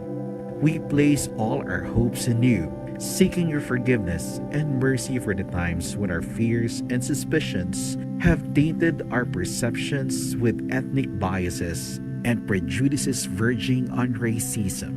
We earnestly pray, Lord, that you make us instruments of your peace. Where there is hatred, let us bring love. Where there is injury, pardon. Where there is doubt, faith. Where there is despair, hope. Where there is darkness, light. Where there is sadness, joy. Through our Lord Jesus Christ, your Son, who lives and reigns with you in the unity of the Holy Spirit, God, forever and ever. Amen. Our Lady Queen of Peace, Pray for us. Saint Michael the Archangel, Pray for us. Saint Joseph, Pray for us. Saint Francis of Assisi, Pray for us. Saint Lorenzo Ruiz, Pray for us. Saint Pedro Calungsod, Pray for us. Iyan na pong kalipunan ng ating balitaan para sa Bombo Network News, ang back-to-back winner sa Catholic Mass Media Awards bilang Best News Program. Mula dito sa News Center Makati, this is Bombo Radio Philippines, the #1 and most trusted source of news and information, Basta Radio. Bombo! For the most trusted source of news and information, visit our website at www.bomboradio.com. Follow us on Bombo Radio mobile app, Facebook, YouTube, TikTok, and X, formerly Twitter. Like, share, and stay connected anytime. Sa takna siningilaw na balik na dari sa pagpangalagad sa Bombo Zone 2 sa DYFM Bombo Radio Iloilo. Standby sa aton sining mga kubombo kay aton sining hibaloon kung kumusta ang presyo sa produktong petrolyo sa palibot diri sa syudad sa Iloilo sa mga gasoline stations. Pila ka mga kauturan naton kag mga kabumbo naton nagapahayag napatsaga na namon mumutsaw ang pagsaka sang presyo sa produktong petrolyo. Kag sumungman ang may gininigurahan diri facility sa bahin sa Iloilo ang Pag-asa. Check naton this time mga balita na tipon ni Bombo Jomar Villa. Bombo Jomar sa report, please go ahead. Santo diri no sa pag-checker naton sa pila ka mga gasoline station diri sa syudad, lain-lain no ang presyohanay sang krudo kag sang gasolina kasunod sa ning pagsaka no sang nagligat sa ning adlaw bumutsam no sang presyo sang gatong kag mo gani no nga ginalantaw naman sa masunod sa ning semana ang may ara naman posible sa ning pagsaka sa presyo sini no may mga pila kita ka mga reports nga pila gani sa kabahin to sa may probinsya sang Iloilo may ara nang nagalabot sa 70 no pesos ang kada litro sang krudo diri probis diri sa pag check naton like say for example diri karo sa may area sang Haro no based diri sa aton sining pag-check diri sa may Shell sa Haro sa may part na ni pasang no sang area sang Balabago nagadalaga ni sa may 61 pesos and 29 centavos no 61 pesos and 29 centavos ang kada litro karon sang diesel no actually sa Shell may duha ni ka type mo ang ila sa diesel ang fuel save kag ang B-Power. Ang B-Power amo do medyo mahal-mahal, 69 pesos and 79 centavos, 69 pesos and 79 centavos ang kada litro sini, no? Lapit-lapit na 70.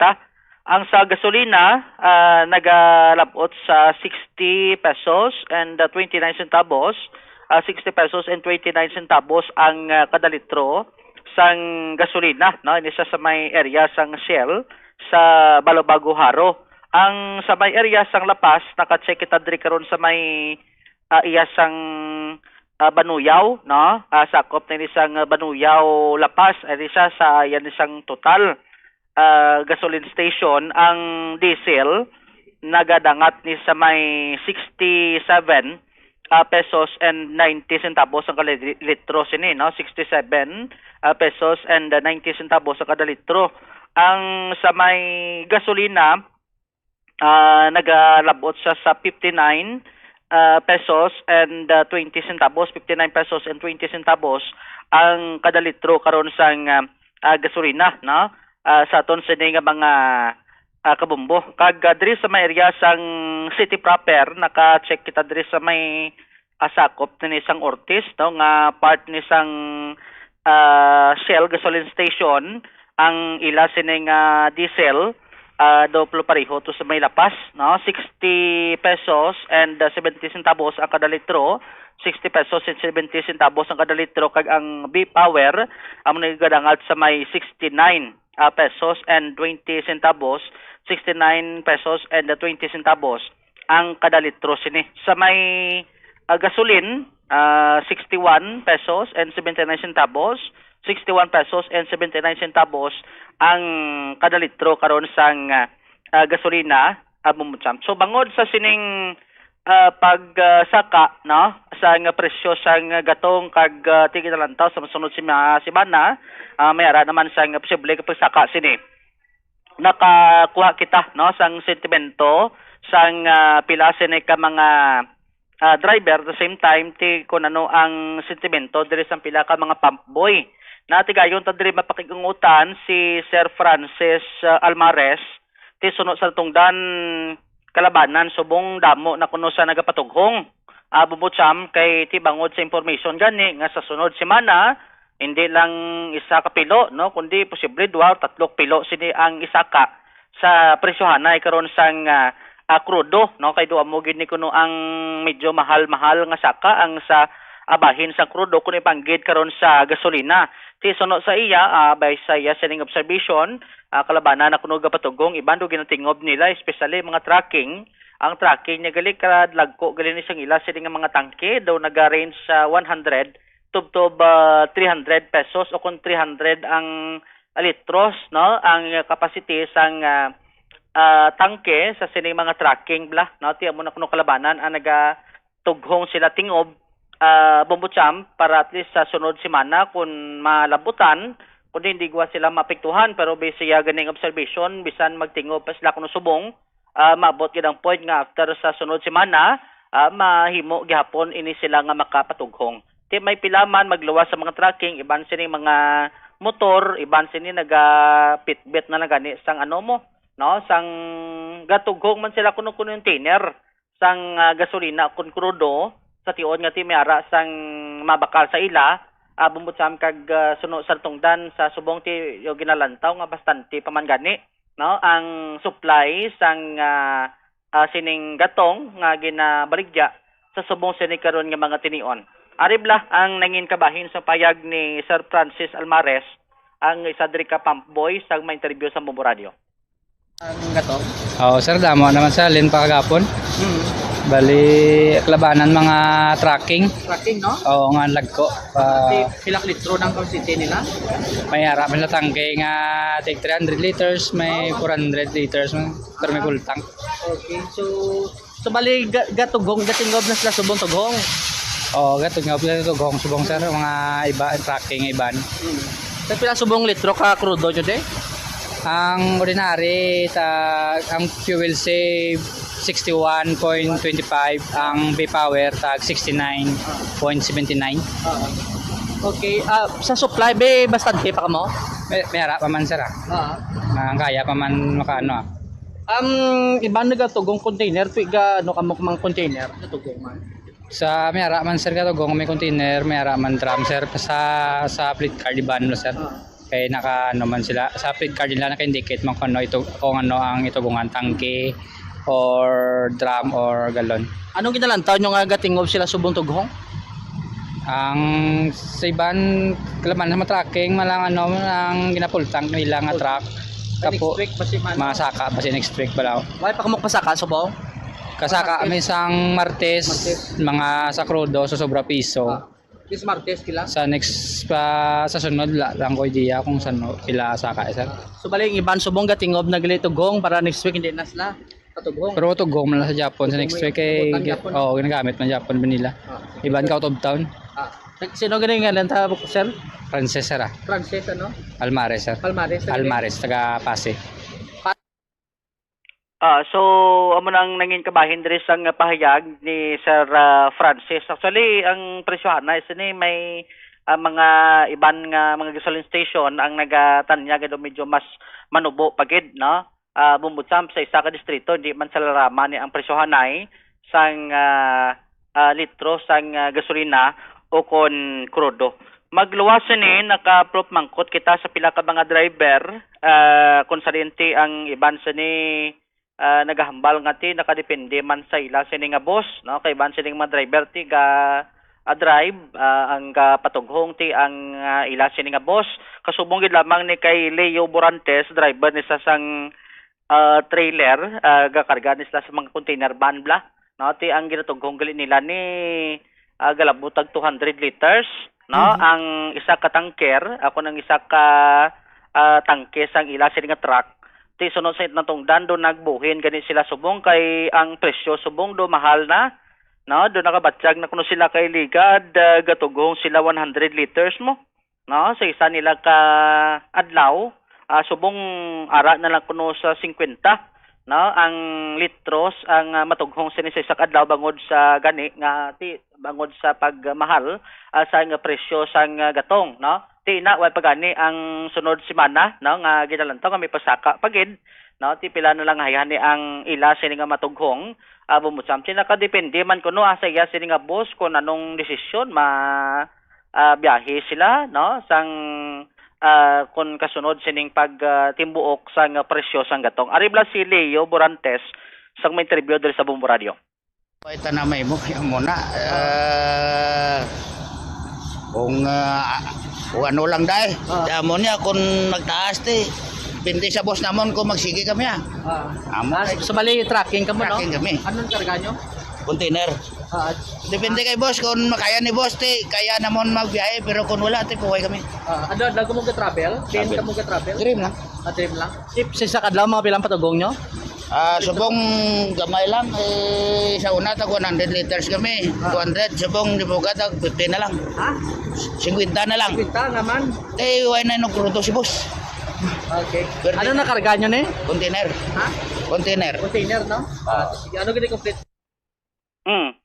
Si Sir Leo Borantes sa Bombotsam, no? Sang mapakigutan sang Bombo Radio Iloilo, no? Ang ila sining sentimento may pila man to kay na nga iban sining mga rider bla, no? Mga delivery rider ang nagapagwa man sang ila sining sentimento kati sila ang labing apektado man sa sining pagsaka sang presyo sang gatong sa nagligad sining adlaw kag expect gani, no? Next week mas magsaka pagid, no? Tiyan mo nang isa sige na preparahan nila kung paano nga maka ulo adjust ini sila, no? Sang kamahal sang presyo sang gatong diri sa bahin karon sang pungsod Pilipinas. Tilang tawon pagkuno nila, no? Kung pilagid man ang isaka ti kung may ara na gid man ma-adjust naman sila no? Sang ila sining ano sini, no? Sang ila sining daily income kasubong ganito kina sa isa sa na interview tayo initial nga driver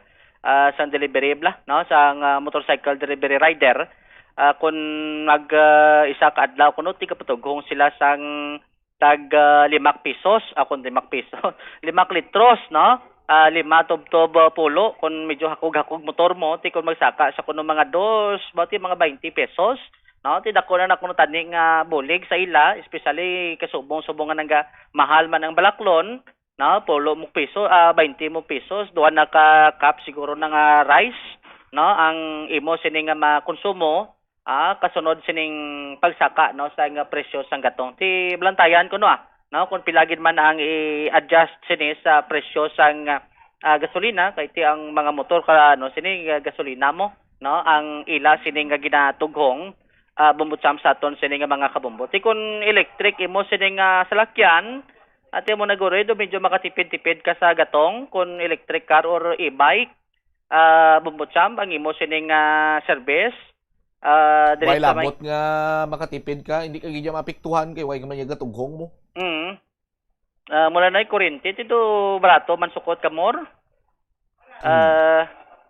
Sa aton sa karon nga mga kabombo tilang tawon ta, no? Kung anong mangin senaryo sinidugang sa aton sa mga kabombo. Ang sakit-sakit sining igo mga jeepney driver nga nagarkilabla, no? Kay tiangal na sila may lagson pa na silang ano ni, no? Ginatawag sining boundary. Okay lang na kung driver operator ka kay ti ikaw na tagiya, ikaw pag-drive, no? Pero ti kangay sini sa ila sa mga nag-arkila ti dapat malagas kinila ang boundary. Ti kangay sini kung magsaka ang presyo sang krudo, no? Ti liwat naman silang mag-adjust ang ila sini nga daily income pagi sa pamasada.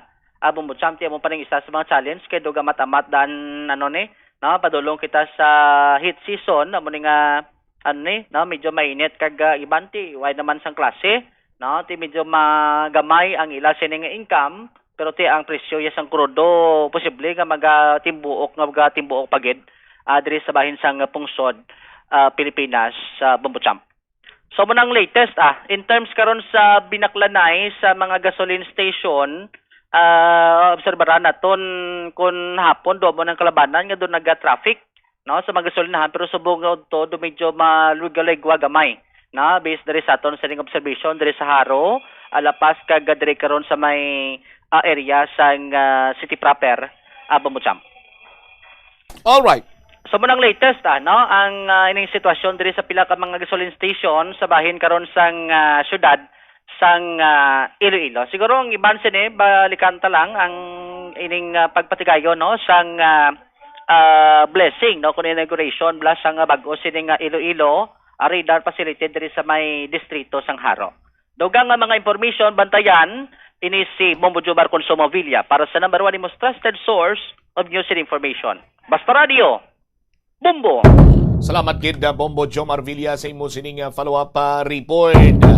May anong gidman mabatyagan ni gidman ang pagsaka sang presyo sang produktong petrolyo, pero ang Department of Energy diri nagapandam sa mga wise ang patugsiling kag subong man nagapadusak lang sa pagpasaka sa presyo sa produktong petrolyo.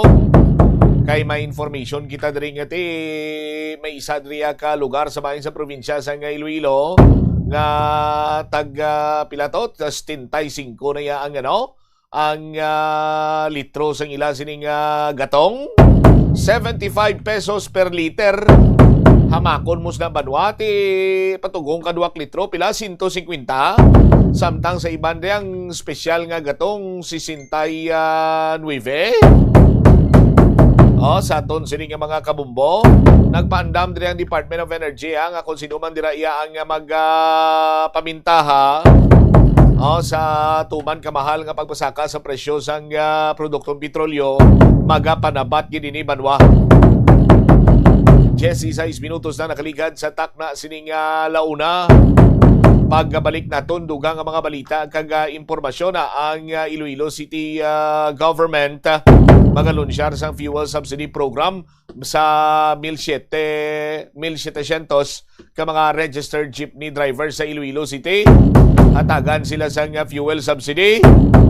Lakip man sila diri kiron banwa may ara sang 146 mil, no, nga 4-piece beneficiary sa Western Visayas mahimo maka-avail sa diskwento sa ilaman siniya nga electric bill. Mga balita na tipon sa aton sino Bombo reporters balikan ta sa dili lamang madugay. Saga pa nga pagpalayag sa Bombo Anay sa Auto pagkatapos sa pila ka importante nga mga panumdum. Problema sa susunod, ipabombo! Korupsyon sa gobyerno, ipabombo! Kakulang sang serbisyo sa matalatapan sang gobyerno, ipabombo! Inhustisya kag hindi patas nga pagtrato, ipabombo! Ipabombo! Programa sa Bombo Radio bilang dalampan sang banwa, ipabombo! Ipabombo! Problema sang komunidad, ipalabot naton sa natunggan kag solusyonan, ipabombo! Ipabombo! Diri lamang sa number 1 and the most trusted source of news and information, Bombo Radio Philippines. Basta Radio Bombo!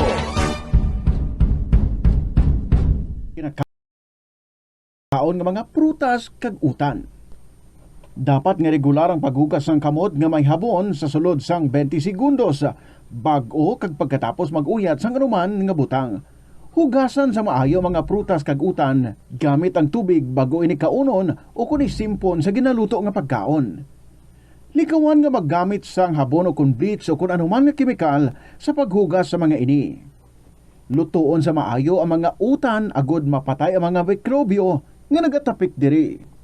Kung ikaw may ubo o kung sipon, mas maayo nga itugyan na lang sa iban nga miyembro sang pamilya ang paghanda sang pagkaon agud malikawan ng cross-contamination. Ini nga pahanumdom ang ginadulong sa imo sang the number 1 and most trusted radio network in the country, Bombo Radio Philippines. Basta Radio Bombo! Kadungan sang pagtigulang, nagataas man ang risgo sang vitamin deficiencies nga nagatugas sang physical kag emotional changes. Santo sa isa ka scientific study, ang B vitamins ang importante The Farmers Bazaar, your traditional public market with the touch of Plazuela Dos, ang isa ka lugar nga gintukod sa tion kag sa kasagsagan sa COVID-19 pandemic nga may tinutuyo nga maghatag sa imo sang safe marketing experience. Subong nga ang COVID-19 hindi nagidman dako nga pamahog kag nagapakadto na kita sa next normal. Rest assured nga ang Farmers Bazaar will further evolve agud yung magpadayon sa paghatag sa inyo sing satisfying marketing experience. The Farmers Bazaar. Sa lower level, tara na pahamtang ang fish, poultry kag meat section para naman sa inyo mga kinahanglanon nga prutas, utan kag iban pa, magbisita sa upper level, pinaagi sa paggamit sa hagdanan o kon sa pagkadto direkta sa parking lot. The Farmers Bazaar, your traditional public market with the touch of Plazuela Dos. Nagabulig sa paglikaw sa nanuhay tuay nga balatian ang simple nga pagkaon sang citrus fruits kaangay sang pomelo nga puno sang powerful immune boosting antioxidant. Ang pomelo ang puno man sang lycopene, isa ka anti-inflammatory, anti-aging antioxidant nga nagapanami sang supat. Ang duga naman sang panit kag dahon sang pomelo ang natukiban nga makapatay sang cancer cells kag nagapalikaw sa paglapta sini sandig sa test tube studies. Yari ang mga importante kag praktikal nga mga pamaagi agon Plazuela de Iloilo, Billboard of Activities for March 1 to 7, 2026. Ang March 6 among first Friday of the month. Ang 3 sa 12 ka mga promesa ni Jesus nga ginhambal pinaagi kay Sister Margaret Mary Alacoc para sa tanan nga mga devotees ng Sacred Heart of Jesus. I will establish peace in their homes. I will bestow abundant blessings upon all their undertakings. I promise you, in the excessive mercy of my heart, nga ang akon all-powerful love ang ikahatag sa tanan nga magabaton sa Holy Communion sa first Fridays sa siyam ka consecutive months, ang grasya sang final perseverance. They shall not die in my disgrace, nor without receiving the sacraments. Ang akon divine heart, amo ang ilamangin safe refuge in this last moment. In line with this, ginaagdang tanan nga mag-attend sang First Friday Mass to honor the Sacred Heart of Jesus sa El Puente or the Bridge sa March 6, 2026, mag-aumpisa alas 5:30 sa hapon. Rock songs and many more will all be yours sa Marso 7, Sabado, kaupod ang Val Trouble Band sa concert at the Plaza. Kicking off alas 6 ng gabi.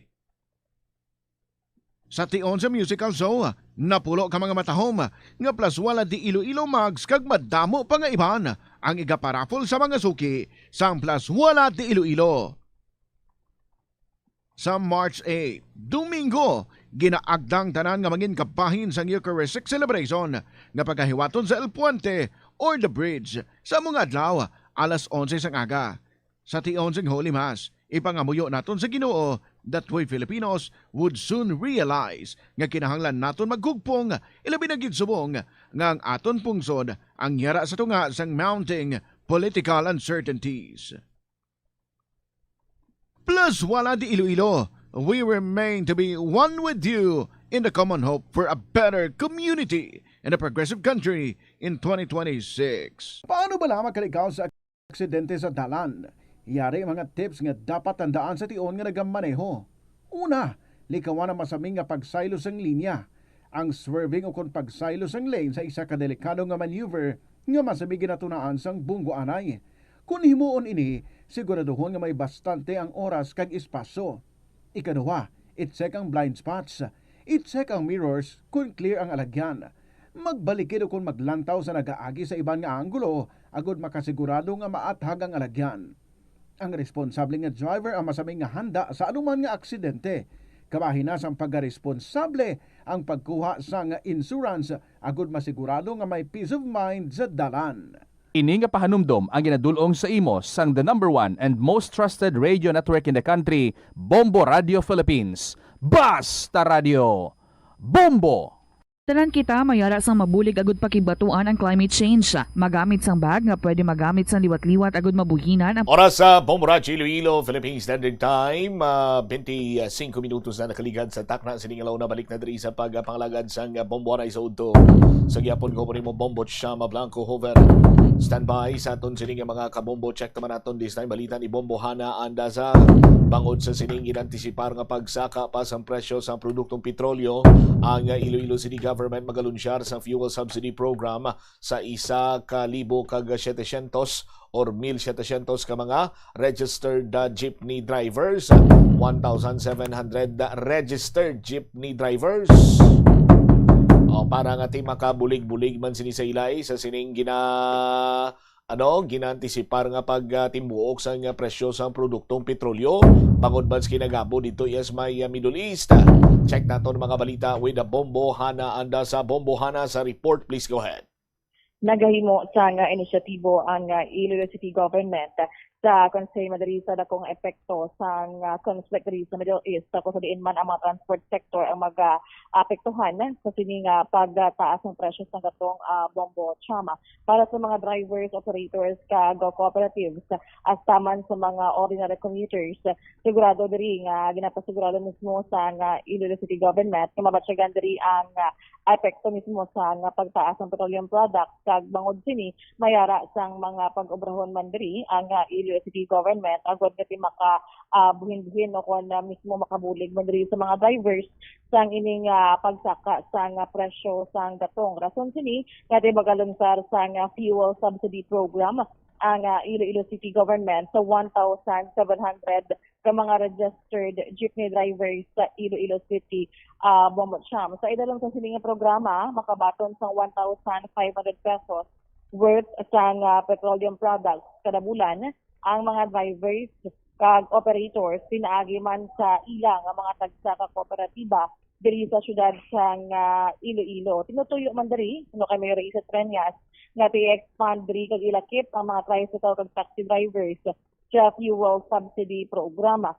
Para naman sa mga tricycle drivers consider diri ang 500 to 1,500 pesos ka subsidy sa may mga lehitimo nga prangkisa sa idalam sa ilang transport cooperative o kana tricycle cooperative man diri sa bahin man sa nagakalain-lain nga distrito sa syudad sa Iloilo. Ini man ang nasesyonan kasunod sa meeting kag pagsinapol kaupo diri ang city budget kag accounting team kag naka-finalize man diri sa mga guidelines sa pagsundan para sa fuel subsidy programa. Para nga ma-qualify sa sining programa, una diri ang isa ka guideline amo ang PUV ang dapat ka nag-operate sa ruta sa Iloilo City. Ikaduwa, ang driver o operator kinahanglan nga bona fide resident ng Iloilo City. Ikatatlo, kinahanglan man nga may valid driver's license ang driver. Samtang sa mga operators naman ang kinahanglanon nga may certificate of public convenience o franchise. Kaga, ika-4, ang PUV dapat nalakip sa validated master list ng Land Transportation Franchising and Regulatory Board o kung LTFRB Bombo Chama. Ang fuel subsidy coupon nga iga-issue diri mang invalid ini until December 31, 2026 kag ini man ang subject diri sa availability of funds natin magahalin diri ang sa Atipan Center natin ini man mismo ang mag-coordinate man sa drivers sa operators ang sa coupon distribution. Ang pag-roll out man sini sa programa ang magauntat man sa tion nga makapatuman na sa polisiya ang national government para kahagan-hagan diri ang impact sa pagsaka sa bilis sang presyo mismo sa agatong Bombo Cham. Wala pa madri ma-mention ni Milo ito na sa San Ogi diri maumpisa but then ang sa ining effect kon after bidding na kuno kag may ara na sang hitstone ang ining lunsar sang ining fuel subsidy program ang pasiguro ba natin mag-aumpisa and magabulig isang dako man mismo sa bahin sang mga drivers. Kag naklaro madari ni Mayor Isa Treñas nga ang ining payment ang mag-charge direkta diri sa account sang Fund for Atipan Center for 2026 annual budget, no? So ini man ang nahulatan lang diri ang recommendation sa Energy Efficiency Conservation Office kaangot man sa ining nasambit man nga mga alternatibo nga pamaagi agud nga makabulig man diri ang Iloilo City Government sa mga drivers sa syudad sa Iloilo, Bombocham. Ibabatay na to ng iyong pahayag ni Mayor Raisa Peña sa dugang pa nga impormasyon. We were looking into the possibility that the fuel will increase until 90 pesos. And we all know that if mag-increase, mahirapan yung mga sa transport sector natin.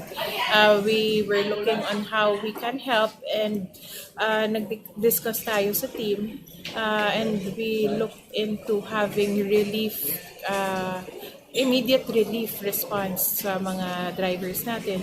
So we thought of having coupons, no? First for the jeepney drivers, and then maybe we can include the taxis and the tricycles. Alam natin yung transport sector kailangan talagang tulong kasi kailangan it's so what we need when we go to work, when we go to school, and if they will stop operations, what will happen, no? That's why immediate response talaga, naisip natin na tulungan talaga yung transport sector kasi we need it in our day-to-day activity. We go to work, we go to school, sa mga tasks natin, and if we don't have transport, what will happen? This is just the initial relief package that we're looking for the drivers, but naghanap din tayo for mga displaced workers and for MSMEs kung ano matulong natin if this war will go on. How much ang ginalat natin nga fund, Mayor, and saan siya ma-start? Initial will be 3 million. We already talked sa budget and we will process the documents once ma-okay na, and it will go under bidding process. So once okay na sa bidding process, within a month we'll start releasing. But in the meantime, we will get the data of the qualified drivers, the qualified operators, so that we can process their papers, and once the budget is there and the coupons, we can start releasing. Na batian na yung pahayag ni Mayor Raisa Peña sa Bombocham kaangot na rin sa paglunsar sa fuel subsidy program sa Iloilo City Government sa 1,700 ka mga registered jeepney drivers. Nagpila ko no ang ipanghatag sa mga registered jeepney drivers na 1,500 pesos worth Bombocham. Bali i-cash ini or worth sang panggatong nila? Worth okay. sa petroleum products. Worth sa petroleum products 1,500. Bali one time lang ning hatagay or anong plastada sinibumbuhana? Na butang diri Bombocham nga every month ang mga drivers operators pinaagi sa ilang mga kooperatiba makabaton sa 1.5 worth sa petroleum products, pinaagiban sa mga personnel from Atipan Center ka magabulig diri sa pag-roll out man sa coupon nila diri sa mga kung sino diri no ang pag-top sa city government and sa bidding process na mga gasoline station sa syudad. Ti klaro man to nga registered, mga nga registered ti amuning sa mga kooperatiba ang ara sa listahan sang LTFRB. How about ang mga traditional jeepneys? Sa ining traditional jeepneys naman Bombocham sa bahin sang mga traditional jeepneys ang may ara man ini sila. But then since nga under ini sila sa mga cooperative, and we all know nga may ara man sang mga kooperatiba o traditional jeepneys nga napaidalom na sa kooperatiba, hatagan ini sila o kung magasunod ini sa mga qualifications mismo sang ining programa nga kung ini sila registered and under the cooperative mismo. But then kung sa mga traditional jeepneys nga unconsolidated ini o kung wala diri sa sa kooperatiba man ati wala ini sila sa paton knowing at mayara sa qualifications nga dapat pinasunod diri ang syudad man sa Iloilo. Klaro ina kay base bala kun umpisahan naman ini bumbuhan na sang misunderstanding, disgustuhanay, so on and so forth.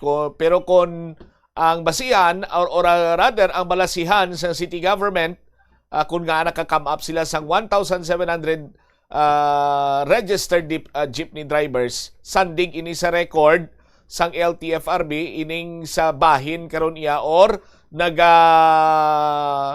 man sa listahan sang mga kooperatiba. Tama, Bombacham. Kumbaga nalakip ini sila sa validated master list sang LTFRB to qualified no sa ining programa. Paano abi karon kung may magpanawagan ti kami mayor mga unconsolidated kami pero ti nagabiyahe kami nung may posibilidad ayhan nga malakip man kami sa sining fuel subsidy. Amo pagid ina Bombacham kay knowing nga sa subong umpisahan na ang pagkuha ng data sa qualified drivers under the guidelines ng city government. Wala din mamutang no ang sabahin sini and maga-base mismo ang city government sa LTFRB but kung iban pa abi nga mabulig in kaso mapanawagan ini sila kasi ano naman ang ilang mabulig diri sa mga unconsolidated traditional jeepneys ang nasaan lamang diri net ang mga ibang pang alternatibo ang gina-explore na sa city government kag nahulat diri ang recommendation sa Energy Efficiency Conservation Office agad gati kung hindi man ini sila madala sa fuel subsidy program, maybe may ara ini sila man nga ipaghatag sa city government but then hindi ini mapasalig kay since nga klaro and based sa budget nga na-allot na are only for those nga registered and under cooperative and yara sa guidelines ng ining fuel subsidy program. All right. Ini si Bombo Hana Mendoza Andasa and this is Bombo Radio Philippines, the number one most trusted source of news and information. Basta Radio, Bombo. Salamat gid na Bombo Hana Andasa sa imo siniya nga follow-up report. So, klaro adto sa aton sini nga mga kabombo ang 1,700 tinasandig man ini sa datos no sa Land Transportation Franchising Regulatory Board. Ini sila ang mga consolidated ka mga registered jeepney drivers. Pero ining 1,500 nga ipanghatag sa ila, no? 1,500 nga balor sa petroleum products kag kada bulan ini. Sa aton sini nga mga kasimanwa. 37 minutos na nakaligad sa takna sining alauna. Standby kay check ta naman this time balita ni Bombo Pauline Piliora. Inamay kantanan sa mga benepisaryo naman iya sa Western Visayas nga maka-avail sa nga diskwento sa ilang sining electric bill. Mga 4-piece beneficiaries ini sila. Sa aton sining karon iya nga mga kabombo. Ti dako man ini nga bagay hilabi pa karon sa aton sining mga kuturan nga nagasaka ang presyo sa produktong petrolyo and lauman man naton nga bangod sa sining pagsaka sa presyo sa produktong petrolyo definitely ang mga nagapanguna sini iya nga mga balaklon ang masaka man sini ang presyo makatalagam lang kay sino man ang hindi pagtagam-tagamon sini kay gina-force gani madwa iya kay gina-expectar ang possibility nga maglabot sa 90 pesos ang presyo sa litro sa produktong petrolyo. Do matig-ab man ta bisan way uno daton sulok-sulok ba mag 90 ang presyo sa kada litro. Check ko naman this time si Bombo Pauline Piliora. Bombo Pauline sa report, please go ahead. Mahimo na nga maka-avail ang ginabulobanta 149,000 kapantawid pamilyang Pilipino program o 4-piece beneficiaries diri sa Western Visayas, Bambacham. Inikadungan sa paglunsyar sang expanded nga lifeline rate program sa Bugos ini siya nga pungsod but then diri ini siya gin-launch sa may banwasang Gimbal subong nga adlaw Marso 6 no. Kaga suno diri kay Joselito Estember, ang Regional Director sa Department of Social Welfare and Development o kan DSWD Region 6. Idagin payag nga wala na sang requirement nga kinahanglan nga ipasa ang mga beneficiaryo bangod nga automatic na ini nga partnership sang DSWD Department of Energy lakip na diri ang Energy Regulatory Commission o kon ang ERC diri Bombo Cham kag sila na mismo ang nagatahatag diri sang listahan sang kwalipikado diri nga mga beneficiaryo sa mga electric cooperatives. And under diri no sa among nga programa kun first thing first is ang ining lifeline rate subsidy program Bombo Cham iniisa siya ka programa man sa gobyerno kung sa diin nagahatag or nagabulig ini sa mga low income households. So unahon diri nila Bombo Cham ining mga eligible kumbaga ti unahon diri ang 4-piece beneficiaries no kag sila man ang eligible or dapat beneficiary ini sila sang 4-piece and living below the poverty threshold nga ginset man diri sang Philippine Statistic Authority o kon below ini sa lifeline rates nga ginset man sang ERC.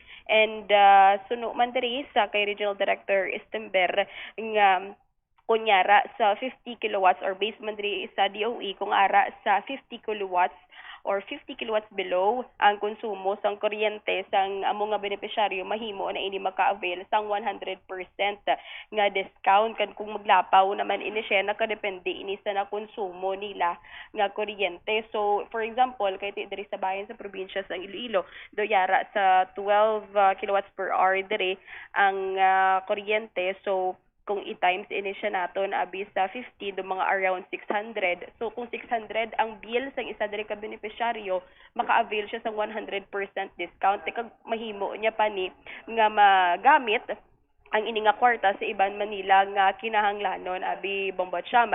Pero kung maglapaw na ini siya depende sa naka-set man diri no sa nga percentage kung ano diri ang ilaman nga kinahanglan. So gina-encourage actually sila sa Department of Energy nga magtipid man sila. Actually gina-consider diri Bombo Cham nga or appliances mo abi sa inyo man nga puluyan is ang 2-4 ka bumbilya, may isa ka ka TV tapos paandaron mo siya do 2 to 3 hours lang. Pwede ka man maka-charge sa cellphone, may electric fan ka. So ano lang minor lang or minimal lang nga paggamit man diri sang kuryente hindi man magpatama. So mahimo ka na or by around 600 pesos libre na diri ang imo nga kuryente. And following ang mutagani as we've mentioned is depende na diri sa percentage. Iniman nga numero sa beneficiaryo ang mahimo pa nga magdugang apang prioridad subong sa mga 4-piece na or prioridad diri sa ining mga programa ining mga 4-piece beneficiaries. Ang ining activity Bombo Cham is karon ma-launch man ini sila sa bahin diri sa Lapas, Iloilo City, but diri ginuna no sa gimbal sa pagpanguna diri ni Attorney Sharon Galin ang secretary diri sa Department of Energy upod man diri si Undersecretary Maylin Kapungol kag mga local government units sang Banwa sang gimbal Bombo Cham. Pabatibla naton ang aton ng interview kay Joselito Estember, Regional Director sa Department of Social Welfare and Development. With the partnership of Department of Energy, ang aton nga pantawid beneficiary diri sa Iloilo and Bulog Western Visayas, a total of 146,000 ang maka-avail sini posible sang aton nga mga discounted no, but probably kung 50 kilowatt ang ila ma-consume 100% ang ma-cover sa ila and the rest is percentage na lang ang ma-cover sa ila. Wala na kita sang requirement kay automatic na ining partnership sa Central Office sa ato Department of Energy and Department of DSWD. So Central Office na ang magahatag sang listahan sa ila kag ihatag ini sa mga aton nga electric cooperative diri sa Iloilo kag sa bugos sa aton nga Western Visayas. So wala na sang requirement, automatic na ini sa bill sang aton nga mga beneficiary. Automatic after sang launching nga ini mag-take effect dayon ang aton nga discounted rate together after sinima launch naton ang partnership with the Department of Energy. So far ang gin-target pa lang sa aton national government 4-piece beneficiary pala. Bombo Cham si Joselito Estember, ang Regional Director sa DSWD 6. So, kung for example, hindi ang imo nga pangalan ang nakabutang sa may imo nga record rabi, for example, sa Ileco, pwede ka mag-consult diri sa distribution utility mo, magdala ka man diri sa nagakaigo man nga dokumento, latest electricity bill, valid government ID, ma-fill out ikaw diri sa form sa distribution utility kag ma-reflect na dari ang subsidy. So maga-take effect na ini siya sugod subong pagkatapos ang launching. For example, Bombo Cham, take effect na ining 100% discount para sa naga-consume dari 50 kilowatts pa dalom, no? And mo tagan ang gaan na lang naton di for example sang ehemplo abi Bombo Cham, for example, ang imo diri kilowatts per hour or suma total abe 61 tubtob 70 naglapaw kaya sa 50% diri nga maka-avail ka bisang 100% discount. So ang ma-avail mo lang nga discount is 45%. So for example, ang imo diri abing bill is 696, ang imo nga discounted bill is 382 kag ang imo nga lifeline discount is 313 Bombo Cham. Bukas man ini sa tanan nga distribution utility. Yes.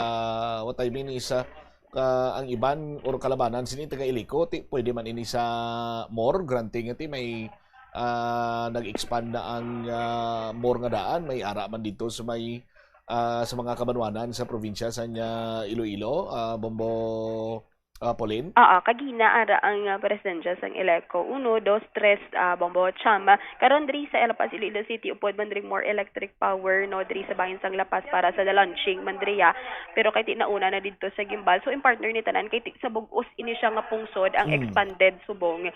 So, do ginabulo banta 3 million ang mga 4-piece beneficiary. Hindi hindi pa kita final or hindi pa kita sure sa number, no, pero within amon abi ang mga beneficiary dire sa 4-piece. So tanan ina sila dapat sa mga 4-piece beneficiary man dire, although 4-piece beneficiary katuod pero naglapaw kaya hindi 100% ang imo discount Bombo Cham. So ano pa ini siya ginatun-an pa ini siya, and madamo pa man diri sang ikinanglan pa nga i-develop kay para maka-avail man diri, no, ang iba nga low income household pero hindi sila eligible sa 4-piece Bombo Cham.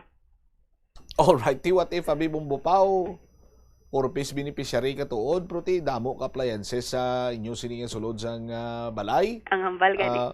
Dako ang imo sininga consumption, may discount ka gyapon, may lifeline ka gyapon nga discount. Ang hambal gani kagina Bombo Cham ni Attorney Sharon Garin ang DOE or Department of Energy Secretary sinoding mga aircon kay pang-report ko, no.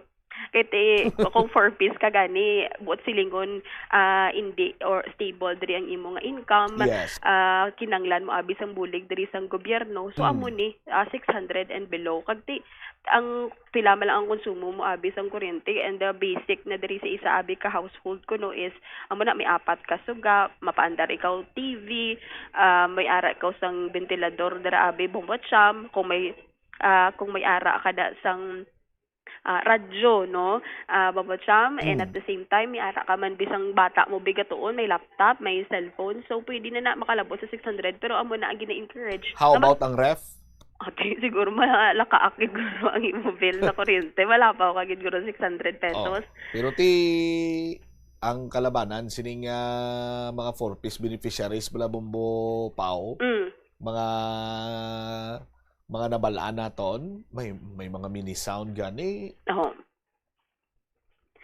Ate mo na gani may naghambal kagina, no, as soon as we posted dere Bombo Cham ining ang launching, naghambal nga sana all kuno paano naman sila ko no hindi 4-piece pero i-develop pa ini siya kuno and mas i-expand pa gid kay para man ini dayon sa mga low income household, but then kiti target pa lang mang abi subong sa DSWD in partnership with ERC kag DOE ining mga 4-piece beneficiary Bombo Cham. All right. Ini si Bombo Pauline Dimitri Piliora, and this is Bombo Radio Philippines, the #1 and the most trusted source of news and information. Basta Radio, Bumbo. Salamat gid Bombo Pauline Piliora sa imo siniyang dalang mayong balita. Ti isabahin karon sa mga 4-piece, may mga 4-piece beneficiaries di may mayong balita naman kamo. Pero siyempre may mga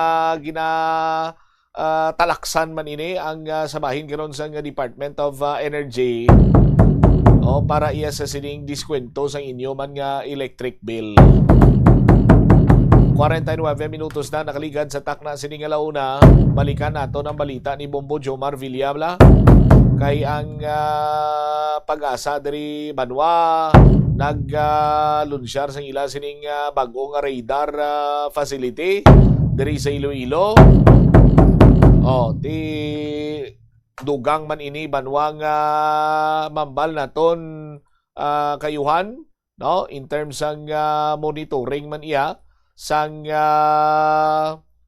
aton sining panyimpo no sa aton sining karon niya nga mga kabumbo. Nahibaluan naman naton ang importansya sining pagbantay naton sang panyempo sa tagsa iya kamayara sang mga bagyo sa sining inauguration or groundbreaking sa Iloilo Synoptic Station sa aton sining karon niya nga mga kauturan. Standby sa dugang sining nga mga balita kag impormasyon diri man sa aton sining nga pangalagad.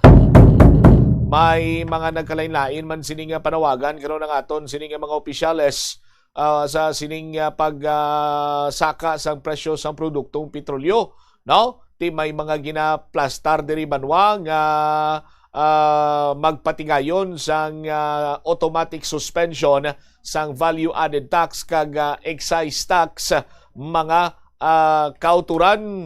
Naibalawan naman ang value-added tax kag excise tax. Amo ining isa man sa mga rason kung nga iyang tuman kamahal ang produktong petrolyo. Certify ni President Bongbong Marcos bilang urgent ang isa iya ka ginaduso diri nga laye nga maghatag sa iya sang temporaryo sini iya nga temporaryo sining authority nga buhinan ang excise tax sa mga produktong petrolyo. Ginhatagan man sa nagakigo sini iya nga itulupangod nga ining hagna no ang magaserbi sining temporaryo nga ginhawa hilabi pa sa mga minimum wage earners. Alright, check naton this time balita ni Bombo Jomar Villa. Balikan ta sa aton man sining pagpangalagad ining ginpanigayon sining groundbreaking ceremony sa Iloilo Synoptic Station. Bago sining pasilidad riyan sa bahin sa Iloilo. Bombo Jomar sa report, please go ahead. Nagpatigayon sang inauguration sang Iloilo Radar Facility no sa may distrito sang Haro subong aga Bumutsamp no. Ang nilapit sining bisita amo ni Sanday Dr. Nathaniel Servando, administrator sang DOST Pag-asa. Same time si Mayor Raisa Treñas Chu no sang Iloilo City. Ang presensya man ni Honorable Mayor Elizalde Pueyo sang Banwa sang Kabatuan kay lakip sini may ara sa gipatigayon sining groundbreaking ceremony sa bahin karon sa Banwa sang Kabatuan no airport dra sa may Iloilo Airport sa may Banwa sang Kabatuan ining Iloilo Synoptic Station sa aton sining mga kabombo. Ang presence man ni Governor Arthur Defensor Jr. kag lakip sini ang pila sini ka mga opisyales no ang presensya ni Dr. Renato Solidum Jr. ang sekretary sang DOST no sa aton sini ka mga kabombo. So ang ining Iloilo Radar Facility ang maskin pa-improve ang daan sining facility Bumbutsam dugin islan blasang bag-o sining facility. So bali same area man gihapon no gipag-islan ang mga kagamitan agin bag-o no para at least mangin ma-improve pagidla ang monitoring sa sining mga dalagan sang panahon, especially sa tion niya karon sang kalamidad o kon kaangay sining bagyo nga ma-experience naton adiri sa bahin sang pungsod Pilipinas. So nadigayon ta diri mapakigangutan no si Engineer Ferds Ruben ang weather observer sang Pag-asa Iloilo no ti sunod diri karon sa natungdan ang ining pagpatigayon sang inauguration ginakabig sini karon nga ti dako sini nga bulig no in terms karon sa monitoring sang dalagan sang panahon. Ginakabig sini nga mas gin pa high tech pagid no ang ining mga kagamitan ang gin provide no sa sining bag-o sining facility. Ang daan do US made ina no pero ang bag-o ni kuno halin sa Germany no ti ano man daan ng mga German mayo maghimo in terms karon sa mga teknolohiya bumucham so mas gin pa-upgrade ang ining mga kagamitan mga computers kag iban sa mga kagamitan in terms karon sa monitoring. Isa gani sa gin panggid diri karon sa natungdan kung ano ang kinalain sang bag-o kag sang daan no ti do kasubong na kuno nga do nagbakal ka sang cellphone bla no ti ang daan nga cellphone do pixelated na camera ti subong kuno sanag no ti amo man sa monitoring sa weather system naton mas mangin klaro ang kuha sang radar sa babaw sa sining dalagan sang panahon no do mas mangin siya mangin klaro kung diin nga mga lugar ang maka-experience ang heavy rainfall tapos may mga lugar sini nga mahimo sini nga mapektuhan sang mamunog sini nga pag-ulan although nga ti sa daan nga facility amo man ang function pero ang kinalain na sa subong do mas masanag ang kuha sa radar kag mas mangin specific sa mga lugar kung sa diin ang maepektuhan no sang ulan kung mamunog sini nga pag-ulan sa tion karon nga may bagyo. So magluwas na ginakabig man nila nga do mas high-tech kay mas mapos inisang maintenance na kung ipanggid sa daan nga facility sang radar o kung ning radar facility bumucham dra sa may area karon sa distrito sang Haro sa aton sini nga mga kabombo. Haribla ang nangin kabahin sa pahayag ni Engineer Ferds Rubin sang may interview diri sa Bombo Radio. Yes, na with regards sa aton nga latest nga Doppler radar facility nga gin-inaugurate sa Subong nga adlaw no diri sa aton sa Iloilo City. Very important ni siya kay amo ni siya ang aton nga kumbaga surveillance system naton sa aton nga kalangitan diri sa aton sa Region 6. So ga-operate ni siya kapadala ni siya sang signal sa kalangitan naton diri sa aton sa Region 6 and of course to the neighboring regions kung sa diin kung magbunggo ni siya sa kalangitan naton kung ang aton nga mga kalangitan is may mga galom kag mga iban pa nga mga obstructions mabunggo ni siya kag ang iban nga pagbunggo ini ang signal nga ni ang iban sang signal nga ni mabalik ni sa aton nga sistema kag ang ini siya nga sistema amo ning importante ang return signal amo nang ginatawag naton nga echo kay amo ni siya ang gina-analyze naton kag ginalantaw kung may ara kita sang mga importante na kilanlan bala ipreparahan kung ang ini mga galom nga ginasiplatan niya is kung grabe ni siya bilang mga pag-ulan or grabe ang iyang posibilidad nga impact sa aton nga locality. Ano kinalain niya sa daan kay Subong? Well, ang sa of course no, ang ginkalain niya is amo ni siya mas updated siya ang latest tapos kulanton ta clearer resolution ni siya actually kay ang mga ang sang una nga kwan ang sang una naton nga sistema is mas hindi siya amo lang kaklaro ang iyang mga pixels kumbaga. So kumbaga kung i-relate naton do nagbakal ka lang sang bag-o nga flat screen TV kumbaga kung imo nga TV sang una hindi flat screen so amo ning latest naton nga TV ay amo ni siya ang flat screen TV mas masanag siya kaga at the same time mas hapos siya i-maintain kaya compare mo sa previous naton nga radar system is medyo mas budlay ito siya i-maintain with regards sa maintenance ya pag sa operation ang inyang bag-o naton nga radar ya mas easier to maintain and use ni siya. So dumas kun baga dumas sigin pa pagiging pa improve mga aton sa mga serbisyo sa. Yes, of course. And of course no with regards to the technology mas kuan ni siyang aton nga technology mas upgraded, more innovated ni siya. Kag ang aton nga of course no isa sa aton nga consideration pagid isang aton nga daan nga radar is amon siyang iya ka Amerika nga manufacturer the EEC and of course no ang Subong ang aton nga latest nga radar is now German naman ni siya Subong. Okay. So kay nasa explanation mo do ma-identify ang lugar kung sa diin nga do may volume sang buo sang ulan.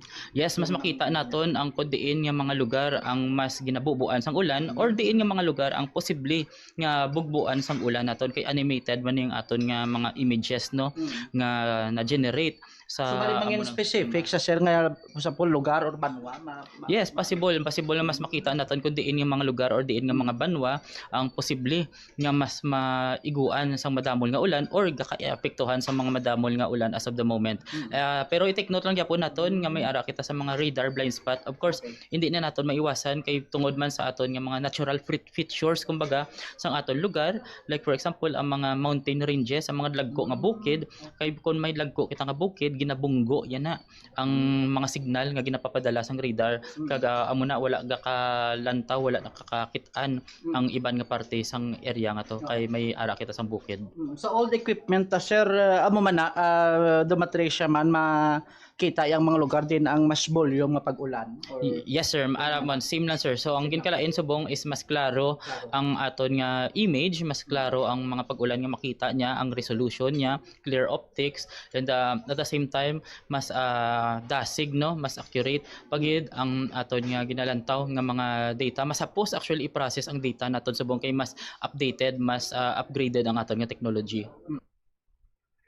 Si Engineer Ferds Rubin sang Pag-asa Iloilo, adre karon Bumbudsam. So magluwasin na do mas mangin specific no ang declaration sang Pag-asa sini kuning mga lugar sini nga makapekto sang heavy rainfall sa tion nya karon sang bagyo no kay mas klaro mo ang image sang satellite kung din gidapit ang ulan nga maka-experience sa sining mamunog sining pagtupa sang ulan Bumbudsam no unlike sa ligad nga daan ti ang ginapagwa sang Pag-asa nga ti posible makapekto sang kung ma-experience sa mamunog sining ulan ti sa sining bag-o so kay General Ferds dumakambal sila nga ti makasigurado nga ti amo nga banwa ho maka-experience sigid sang mamunog nga pag-ulan bangod sa sining bag-o sining facility sa sining ginpatigayon sining inauguration sa sining radar facility sa may distrito sa Haro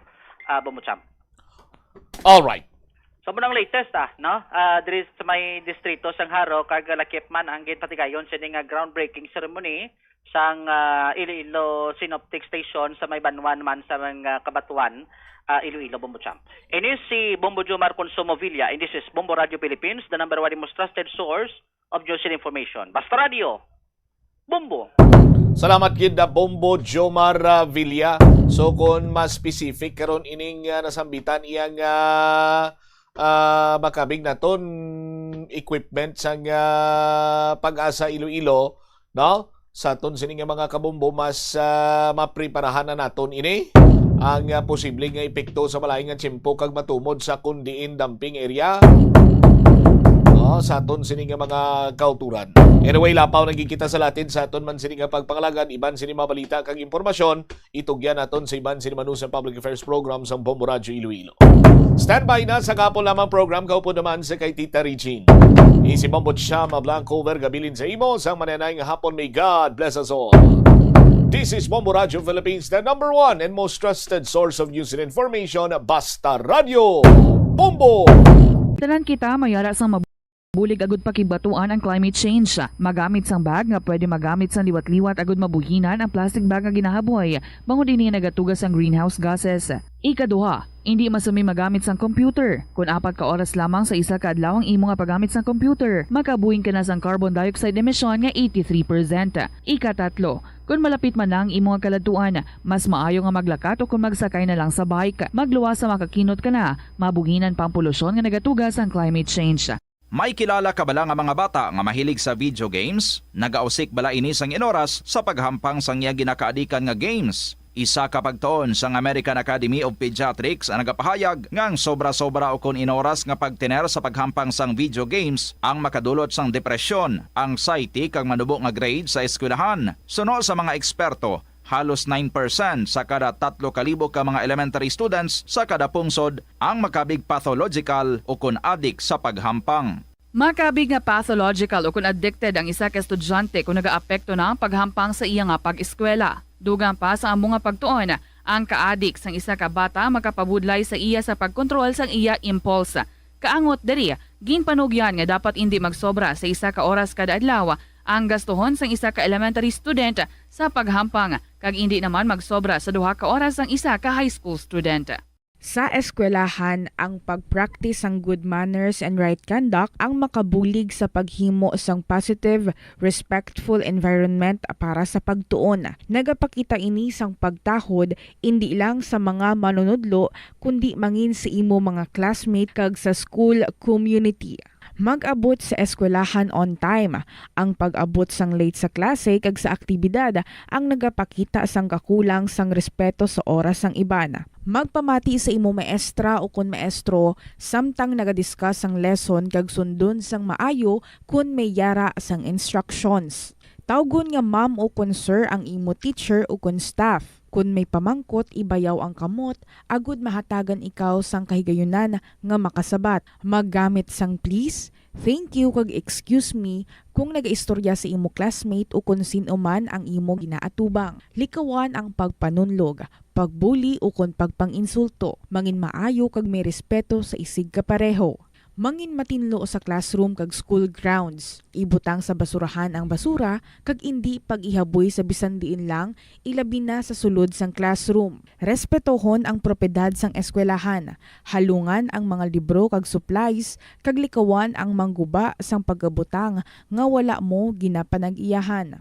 Mangin focus sa pagtuon kag likawan ang pag-istoryahan na isang classmate samtang nagadiscuss ang imo maestra o kun maestro sang inyo nga lesson. Likawan ang cheating. Masami nga kompletohon ang assignments kag test nga wala nagapangopya sa hinimuan sang iban. Agud makalikaw sa food poisoning o kung paglain sang tiyan, sundo ng ining nga mga pahanumdom sa pagpreparar sa mga pagkaon kag ilimnon. Manghugas ang kamot kag ipabili ng katinlo antes kag pagkatapos ang paghimos. Kung nagamasakit, likawan ang pagpreparar sang pagkaon para sa iban. Siguraduhon nga naluto sang husto ang pagkaon. Kung mahimo, kauno ng pagkaon samtang mainit pa. Siguraduhon ang katinlo sang pagkaon agud ang selebrasyon mangin mas malipayon. Mas nanamian bala ikaw magtuon sa balay ipaanggid sa eskwelahan nga madamo ang tawo? Isa ka panugyan para epektibo ang pagtuon sa balay, amo ang pagpangita sa designated area agud nga matiniran kung ikaw nagasulat, nagabasa o kung The Farmers Bazaar, your traditional public market with the touch of Plazuela Dos, ang isa ka lugar nga gintukod sa tion kag sa kasagsagan sa COVID-19 pandemic nga may tinutuyo nga maghatag sa imo sang safe marketing experience. Subong nga ang COVID-19 hindi na gid man dako nga pamahog kag nagapakadto na kita sa next normal. Rest assured nga ang Farmers Bazaar will further evolve agud nga magpadayon sa paghatag sa inyo sing satisfying marketing experience. The Farmers Bazaar. Sa lower level, tara na pahamtang ang fish, poultry kag meat section para naman sa inyo mga kinahanglanon nga prutas, utang kag iban pa, magbisita sa upper level, pinaagi sa paggamit sa hagdanan o kon sa pagkadto direkta sa parking lot. The Farmers Bazaar, your traditional public market with the touch of Plazuela Dos. Pila ka brain benefit sa paghampang sini, kag kung wala ka nagahampang sini, umpisahin na.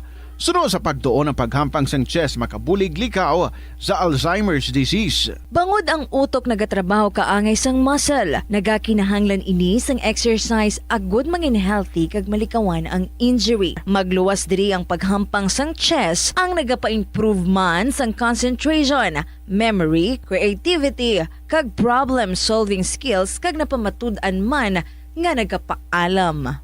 Naga-subscribe bala ikaw sa mga serbisyo nga wala mo man ginagamit. Halimbawa, ang balayran mo na bala para nga makalantaw ikaw sang movies. Pero sa tuod lang, wala naman ikaw tiyempo nga maglantaw sini.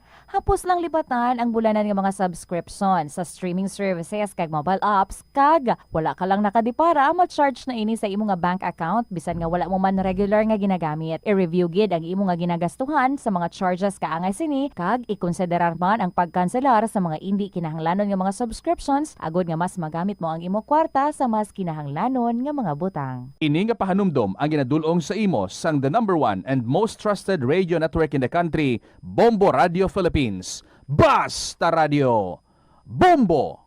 Yari ang mga simple nga paagi agod makakinot sang tubig. Magpamunyag lang sang tanom kon ginakinahanglan kag nagakadapat. Magtala na sang adlaw kag oras sang pagpamunyag sa mga tanom kag sundon ini. Bunyagan sa makaisa lang ang mga tanom sa sinang adlaw. Antes maglas 9 sa aga ang mas nagakabagay nga oras sa pagpamunyag agod nga mas makapanalupsop ini sa mga gamot kag mangin available sa bilog nga adlaw. Nagasala ka bala sa imo nga tulunan kag daw hindi ka makahibalo kung ano ang imo nga unahon? Kung magtuon ikaw, siguraduhang anay nga nakakaon ikaw sang maayo agud nga maka-function ang imo nga utok. Kung gusto mo ang snacks, siguraduhan man nga na-preparar na ini antes pa man ang imo study time. Bangod basi, mawili ikaw sa pagkuti sang imo nga pagkaon kag ma-distract ikaw sa imo nga Ito ang Bombo Radio Philippines. Fully digitalized. Numero 1 sa balita, komentaryo, drama at serbisyo publiko. Bombo Radio Philippines. Bombo Radio Philippines. Unmatched. #1 and most trusted source of news and information. Basta Radio Bombo! Good afternoon mga kabombo. It is now 9 minutes after 2 o'clock. This is Tita Regine on a Friday, first Friday for the month of March. So sa mga devout Catholics natin dira, may Via Crucis kita, because araan ni kita sa aton nga Lenten season, and first Friday Mass also. Mainit ged sa inyo dira ginapahamtangan, pero kita ko, miga ko, daw nami ito iyaya pwesto sa dalom sang paho. Dupoy-dupoy ang hangin.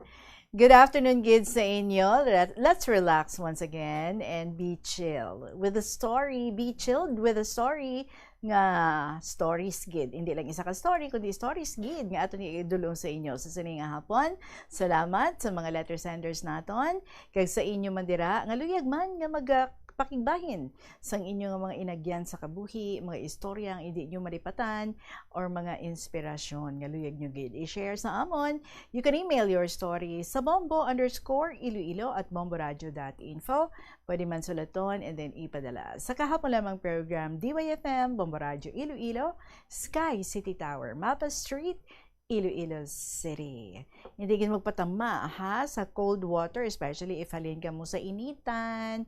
Remember, atong story sa aton ni multiple stroke survivor. So, palayo lang.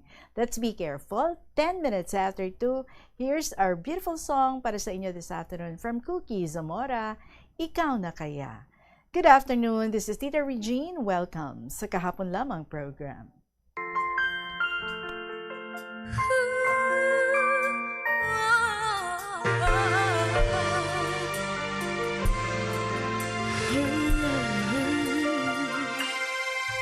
Hindi natin maiwasan na magmahal na lang bigla.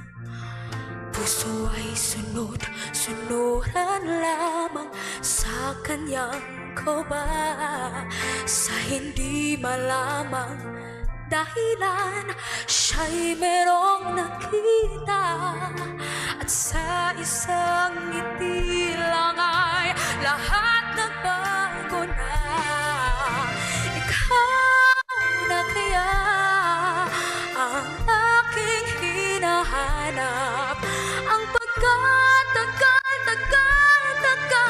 ko nang pinapangarap, walang hindi magagawa kung tunay at tapat, pagmamahal na alay ng puso ay di magwawagas.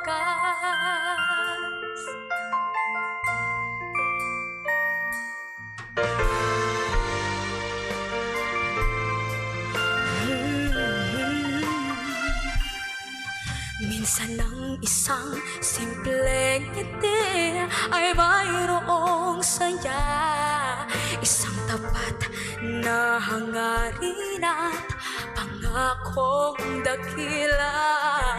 Hindi man ito pinapansin, minsa'y babalikan ka, at nang biglang tumigil ang lahat,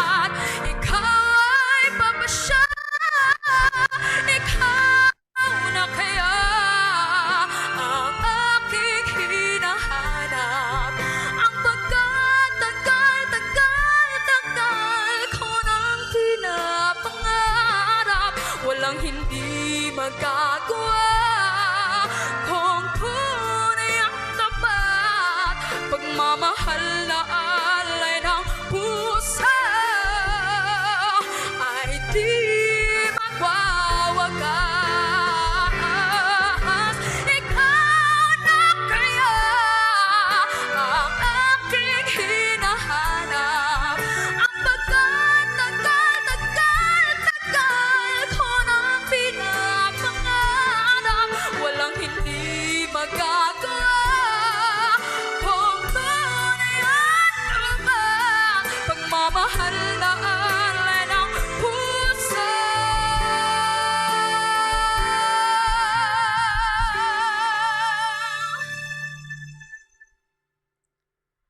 ay di magwawakas.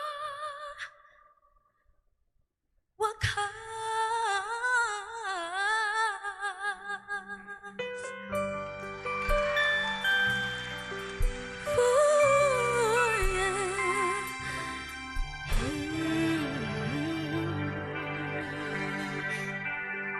Ikaw na kaya, Cookie Zamora? Ikaw na gid man bala ang aton nga next winner. May posibilidad if nag-share ka sa imong nga istorya kag nagpadala ka kag nabasa naton for this week. Sige, kay mainit gid ang panahon, mapa-cool down kita with the stories nga aton nga i-share sa inyo this afternoon. And we start with the story coming from Mamam.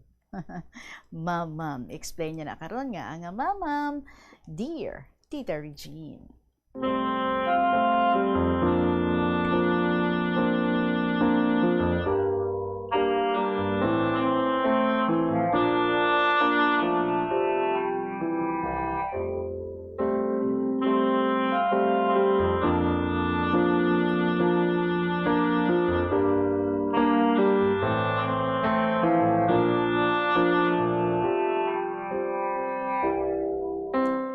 Pagkatawag lang ako sa pangalan nga Mamam, short for Mama and Ma'am. As in, kung teacher ka, ginatawag ka nga Ma'am. So, Mamam, tita gusto ko i-share on how I became a mama in the tender age of 20. Bata pa lang ako, tita, balaan ko na gintana sa self ko. Nga puwerte gintana ako kapasaway nga bata. Kay tita, 13 pa lang kag nag-intra-intratakan sa migo-migo or nobyo-nobyo nga tawag. Una ko tita nga namigo was classmate ko, grade 7 sa Gimbal National High School. Nagdugay kami tita sa 1 year, pay tungod bata pa ako, syempre, wala pa man kami nagdugay, kay tungod man sa permi nga mga misunderstandings. Then tita, manog-end ang school year, kag grade 7 ako, na hospital akon mama. Amo to, ako nagbantay. Kay si papa ko nagaobra. Tapos ako ang subang sa amon, amura nga ako nagbantay. Kag nagbantay ako kay mama, tita, may ingod si mama nga pasyente. Malaam nga bayi. Then, apo na gabantay. Lola na ko to. Tapos natingala ko, tita, nga permin ako na istorya. Kag doon interview bala, kara tita, nga about sa information ko, pay akon, la ako man ginmind. Kiti, syempre, ang tiner ko dito is bantay kay mama. Tapos kis tita, nakikikol tana sa CP ko. Fast forward, tita nakagwa si mama sa hospital, December of 2016. After pila ka months, kibot ko, may nag-call. Then, balaan na mga informations ko, kag balaan naman nga nakaagi hospital mama ko, tita. Kay gali, tana to ang apo nga gabantay sa hospital, tita Reg. Lawig man amon talking stage, kag hasta sa sige-sige tita, naghambal tana, nga mga luyag tana. Gilisensya na pagani kay mama tita, nga mga luyag daw tana. Syempre, ako, wala ko again, ginamura ka serious gid, kay balaan ko man nga. Sa Kristan tana, tasambal ko, taga-Dueñas tana, tapos ako taga-Tigbawan. Ti malay ko tita, basik may miga, bandito tana. Ti, ako man nga batinggilan, tita ginsabat ko eh. Tapos nag-start na ang school year, ka grade 8 ako tita. May classmate pagid ako nga nangaluyag sakon. tatlo actually sila kabilog. Ginsugtan ko man mga luyag, bisan kami pa kang isa ka to tita. Then, nabalaan na tita, nga amura, may gina-entertain na ako didya nga iban. Hambal na, ma-break kami. Then ako, nagsugot man. Kay syempre, sa tatlo kagapangluyag sa akon, isa ron didto ginsabat ko na, bisan kami pa kato, pagkapila ka months tita, nag-communicate liwat na. Mga luyag ko no gintana liwat, mas serious na gid ko na sa relationship. Amo to ginsabat ko. Subali tita, duha na sanda ako namigo. Pay, kanagbalikay kami katagal duanyas kato, hambal na, if magtinunto pa kuno ako tita, kag nag-break kami liwat, mapare kuno tana. Ay abaw tita, I didn't expect nga tuudo na gitana itong hambal na. Kay nadakpa na tita, nga may migo ako nga iban, kag nag-break kami. Nabalitaan ko sa family na, nagsulod din man balatana tita sa seminaryo, para magpari. Then tita, nagpadayon kami kato, kay isa ko ka-classmate. Tapos, nag-end ang school year, kag nag-break roman kami kang akong classmate. Fast forward tita, grade 9 ron ako, kag nakamigo ako liwat kang classmate ko. Siyempre, as a pasaway, amuratana na ugtasan ka parents ko sakon.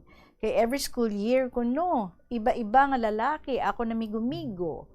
Then, ka-start ra ang school year tita. May migo ako, pero dyan ko ra na classmate, ako na pamana tulad. Let's just call him Mr. Inchik. Tita, permigid ka may karatita gaaway ni Mr. Inchik. Kay permi na ako nasunlog-sunlog. Then nag-end ang school year, nagka-pandemic. That time, nag-break kami kato ka-classmate ko. Then, nag-modular tita, pero kami ni Mr. Inchik, classmates Japon. Ka-pandemic tita, uso syempre ang TikTok, then tutok ang tanan sa FB. One time tita, nag-post ako, RLMSC, react like my status chat. Wow. Then tita, may nag-like ng isa ka guy, si Mr. Trauma na lang tawag ta. Bali, nagchatanay kami kato tita, hasta nga nag-meet kami, tapos pandemic, kag naging kami. Sa una naman nga year, karelasyon namon tita, super okay kami. Like never kami nga nagka-misunderstanding. Amura nga nagdugay pa kami, pay kanag 1 year na kami ka year tita. Diyan ko nakita ang tuod nga batasan. Tita, kay naglayas ako tita sa amon, kay nag-away kami ka parents ko, kay hindi isanda kay Mr. Trauma. So, dito ako nagstay, tita, sa balay nanday Mr. Trauma. Ay, abaw, tita. Pero may kami gaaway. Kay maski makipag-istorya ko sa cousins or bisan friends ko, hindi ta na gusto. Napamilak na tita, bayo ko, or grabe, bais namon. Makwa ta na higot, tita. Gulpi, nahigtan ang liog na. Sa tubang ko, kay mabigti ta na. Ay, maan. Ay, Diyos ko. Amo to tita nga, 5 months lang ko nga layas. Ti ginsagap ako papa ko, pay nalagyo pa ako tita. Nagstay ako sa magurang ko sa uma. Pero nakita man kami ni papa, kay nagpabulig ta na sa pakaisa ko nga policeman. So amo to, naguli ako tita sa balay. Then, nag-end na that time ang pandemic tita, kag new normal na. Nag-start ang klase, bali school year, ka grade 12 ka to nga time. Kag classmates Japon kami ni Mr. Inchik. About tita, first day of school, lagi ko tana gana magsulod sa klase ko. Kay man, classmates na naman kami. Una-una gid ako abot sa room. Tita ka to, then tana sunod. Abaw, pagsampot na tita, hambal na pa naman sa akon. Uy, nagtambok ka no? Ay, abaw, tita. Ginumpisahan na ruman ako kasunlog. Pero tita, katunga time, nag-break na kami kato ni Mr. Trauma. Kag naging kami naman liwat, kamigo ko, kang grade 8 pa ako. Ay abaw, tita, wala ako kamaan, ka nagbalikay kami. May agi galitana, tita, nga miga ka to. Kag around 3 years na sanda. Ginasabay na gali kami kagay nga ato, nga wala ako kamaan. Gasigi ang school year, tita. Graduating ako grade 12. Nag-okay kami ni Mr. Inchik. Nagstorya-storya kami. Pero wala pang luyag nga naganap Then, nag-graduate na ako, sige Japon kamigo ko kato, kang grade 8 ako. Graduation, tita. Mga luyag na ko no si Mr. Inchik. Pay tita, may migo ako Te, amo to, nag-stop. Hasta pila na kamans, tita, nga nakagraduate na kami. Nag-stop kami istorya ni Mr. Inchik. Kay ako, wala pa nag-proceed sa college. Dayon, kag amumantana, bali nag-work kami. Then, one time, nag-uli ang isa namon ka mutual friend halin sa Manila. Then, naglagaw kami. Imaw ko akong migo. Then, si girl and si Mr. Inchik, tita. Then, pagkagabi, nag-chat ako nga pasend ka pics kina. Then, nagstoryahanay kami liwat ni Mr. Inchik, tita. Hasta nagsigi-sige ng istorya namon. Kag nag-break na kami, kamigo ko kato. Pag-break namon kato, tita, mga luyag ko no liwat si Mr. Inchik. Kag amuto, ginsugtan ko man Then after 2 years nga pangaluyag na tita, ginsabat ko. Pay tita, sad to say, hindi ang mother ni Mr. Inchik sakon. Kay tungod sa past ko. To the point nga ginbuyayaw na ko tita, paibisan amo para, gin-ignore ko lang. Then ginpakita ko, nga nagbago na ko, kag nag-behave na. Hehe. Naging kami, Tita Regine, bisan hindi ang mother na sakon, pay ang father na, okay man sa relationship namon. Hasta tita, natuiga na kami nga magnobyo. Tita Regine, nagbusong ako. Wala kamaan, nga gabusong nagali ako. Nagbalik na paabi ako, tita, sa eskwela. So, bali 3 years akong stop.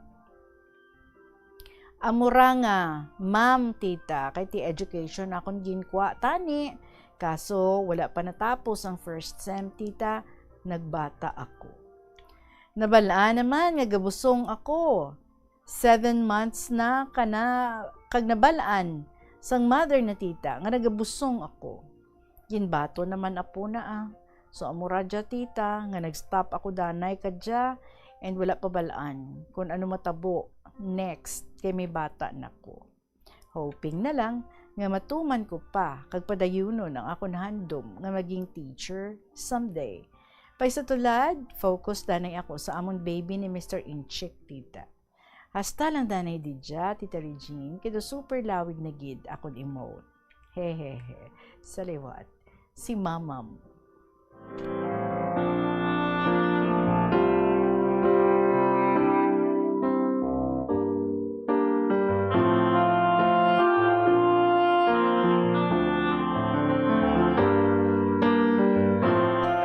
Mamam, kay manag-teacher tani, pay nauna ang pagkamama. So, muna ang explanation sa iyong code name nga mamam. Pero sige lang, no? It's never too late. For the meantime, samtang very much needed ka pa sa iyong mga baby, siguro nagapadedi ka pa, breastfeed ka sa iyong mga baby, so need niya pa ang iyong mga presensya. But never, nga buyan mo gid ang iyong mga handom, nga mangin isa ikaw ka teacher someday. Kagabay nga, suportahan man ikaw ni Mr. Inchik, ang fathers ng iyong mga baby, nga makabalik ikaw sa iyong mga pag-eskwela. Kagabay, no, ang pagpalangga, kag pagsuporta sa iyong mga ginikanan, ara sa gihapon. So that, bisan mama na, pwede pagkihapon, nga maging mom. So good luck gid sa imo. Mama, imagine 13 years old pa lang, may boyfriend na. Ay nako. 2:27 ang atong oras, magapanabalik ang KLP pagkatapos ng pila ka mga importante nga mga pahibalo. O fire safety measures nga dapat tandaan agud makalikaw sa sunog sa balay. Hindi magbutang o kung magtipon sang flammable substance o kung chemical nga makatugas ang sunog sa kusina o kung sa sulod sang balay. Ipalayo man sa mga kabataan ang pospro kag lighters. Patya ang kalayo kag baga matapos ang pagluto sa kusina. Siguraduhon nga wala nagasungaw kag pirmi limpyuhan ang mga kerosene kag gas stoves. Tandaan, ang paglikaw sa sunog sa sulod sang balay, responsibilidad sang bilog nga pamilya. Ang kalibutan ginakabugusan sang 71% sang tubig o kun kadagatan. Kag ang kadagatan nagabulig sa pagtugas sang tubig nga aton mainom kag hangin nga aton ginahaklo. Gani, aton halungan kag imentenar ang malimpyo nga ginaagyan sang tubig kag mga kadagatan. Sa masunod nga mga pamaagi. Magpartisipar sa mga organisasyon o kan clean-up events. Likawan ang paghaboy sa mga basura kung sa diin lang. Buhinan ang paggamit sa mga single-use plastic. Hindi pag-i-flush o kung ihulog sa mga lababo ang mga basura sa panimalay, kaangay sang plastic straw, auto fluids, kag mga grasa. Kadagatan proteksyonan, kag limpyuhan. Ini nga pahanumdom ang ginadulong Plazuela de Iloilo, Billboard of Activities for March 1 to 7, 2026. Ang March 6 among first Friday of the month. Ang 3 sa 12 ka mga promesa ni Jesus nga ginhambal pinaagi kay Sister Margaret Mary Alacoc para sa tanan nga mga devotees ng Sacred Heart of Jesus. I will establish peace in their homes. I will bestow abundant blessings upon all their undertakings. I promise you, in the excessive mercy of my heart, nga ang akon all-powerful love ang ikahatag sa tanan nga magabaton sa Holy Communion sa first Fridays sa 9 ka consecutive months. Ang grasya sang final perseverance. They shall not die in my disgrace, nor without receiving the sacraments. Ang akon divine heart, amo ang ila mangin safe refuge in this last moment. In line with this, ginaagdang tanan nga mag-attend sang First Friday Mass to honor the Sacred Heart of Jesus sa El Puente or the Bridge sa March 6, 2026. Mag-aumpisa alas 5:30 sa hapon. Rock songs and many more will all be yours sa Marso 7, Sabado, kaupod ang Val Trouble Band sa concert at the Plaza. Kicking off alas 6 ng gabi. Sa tion sa musical show, napulo ka mga matahom nga Plazuela de Iloilo Mags kag madamo pa nga iban ang igaparafol sa mga suki sa Plazuela de Iloilo. Sa March 8, Domingo, ginaagdang tanan nga mangin kabahin sa Eucharistic celebration nga pagkahiwaton sa El Puente or the Bridge sa mga adlaw alas 11 sang aga. Sa tion sang Holy Mass, ipangamuyo naton sa Ginoo that we Filipinos would soon realize nga kinahanglan naton maghugpong ilabi na gid subong nga ang aton pungsod ang yara sa tunga sang mounting political uncertainties. Plazuela de Iloilo, we remain to be one with you in the common hope for a better community and a progressive country in 2026. Hindi lamang sa jeans o kung tugas ang katigulangon ang rason sang hair loss o kung pagkaunot sang buhok. Natukiban sang health expert sa South Korea nga ang hair loss ang tuga sang environmental factors. Sa bugos nga kalibutan, nagalabot sa 4.2 million ang nagakapatay bangod sa outdoor air pollution suno sa world. Alas 2:31 ang ato nga oras. It's time for our second story from student mom of Lambuno. Dear Tita Regine.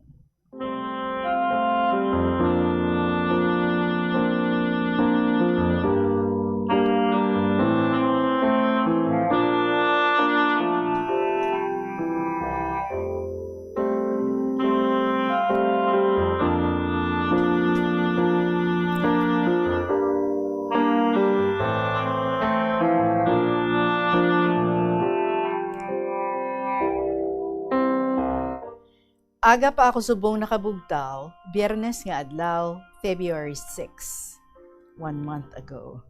Magalom kay nagatariti subong diri sa Lambunaw. Maybe because of bagyong Basyang. Tani hindi lang magbaskog ang hangin kag ulan diri sa aton sa Iloilo. Kabay pa nga ipalayo kita sang Ginoo sa makatalagman nga dala sang bagyo. Gani halin subong, let us train ourselves to be godly. 1 Timothy chapter 7 verse 7. by having a good relationship with God. Let us acknowledge God in our life by prayers and living and serving others. Te, kumusta na kamutanan mga KLP writers? Ningne of Lambunao, Senior Citizen, Nanay Del, Crying Mother, Lolo Dencio and Abraham, Mia, and everybody out there. I hope that all of you are physically, emotionally, and psychologically healthy. I know we can't attend fitness centers, but a spiritual conversation with God can work physical wonders. So let us all live a life that honors our Heavenly Father. Tita, isa ka bagay nga ginapasalamatan ko sang dako sa akon kabuhi subong, amo ang maayong lawas ng ginhatag niya sa akon. Kalabanan sa mga friends ko nga kasing edad ko, nanginulyanin na. Kaya nakita ko nga once matabo ini sa isa ka tawo, slowly, their health deteriorates. Daw buhi nga, pero patay man, everything is lost. Memories of the past and the present seems to be forgotten. Kag isa na diri, ang best friend kong si Erling. She's a very religious woman. Palasimba, kag always upod namon mag-attend sa mga Wumiso Fellowship. Pero, it has been a long time na she did lose her memory. Kasubo, kaluluoy lang siya subong. Hindi makabatya gutom, katuyo, kag malipatan niya tanan ang mga ngalan sa iya family members and friends. She forgot also her personal hygiene. Gani kada visit ko sa iya, ginasipon, ginaubo, kag maniwang. Kung kaisa, ginapamangkot kung akon kaugalingon. Nga ginapalawig pa sa Diyos sa mga amuni nga sitwasyon. Pero kung nambalan ko si Erling nga, dali di, mapray kita. Dayon man niya magpalapit, kag kung kaisa, siya pagani ang ginapapray ko, kag eksakto man ang iya prayers, daw wala lang siya Alzheimer's. So, ang mumantita ang natabo sa akon mother, long time ago. Ahay, kaluluoy si nanay, wala na makakilala sa amon nga iya mga anak, umagad kag kaapuhan. Sige na lang balik-balik, lakat sa sulod balay, ito nagapanumduman, pero wala man. Kung hindi mo piliton magkaon, hindi ka dumdum. Wala ga paligo o ilis ang bayo, ginapilit pa nga maligo, manibin, kag magpalit bayo.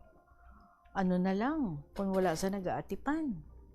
Dira kita dapat magkapyot sa promesa sang Ginoo nga nagasiling, when you pass through the waters, I will be with you.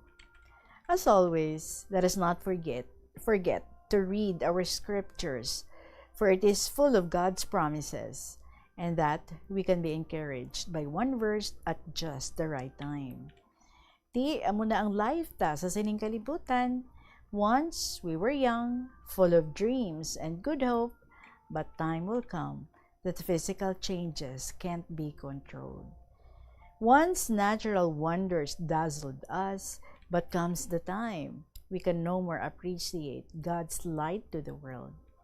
All peaceful God, you created the heavens and the earth, and yet you cherish us. We place our trust in you. Amen. Close ko na letter ko. Regards to everyone and God bless. Sincerely, Student Mom of Lambunao.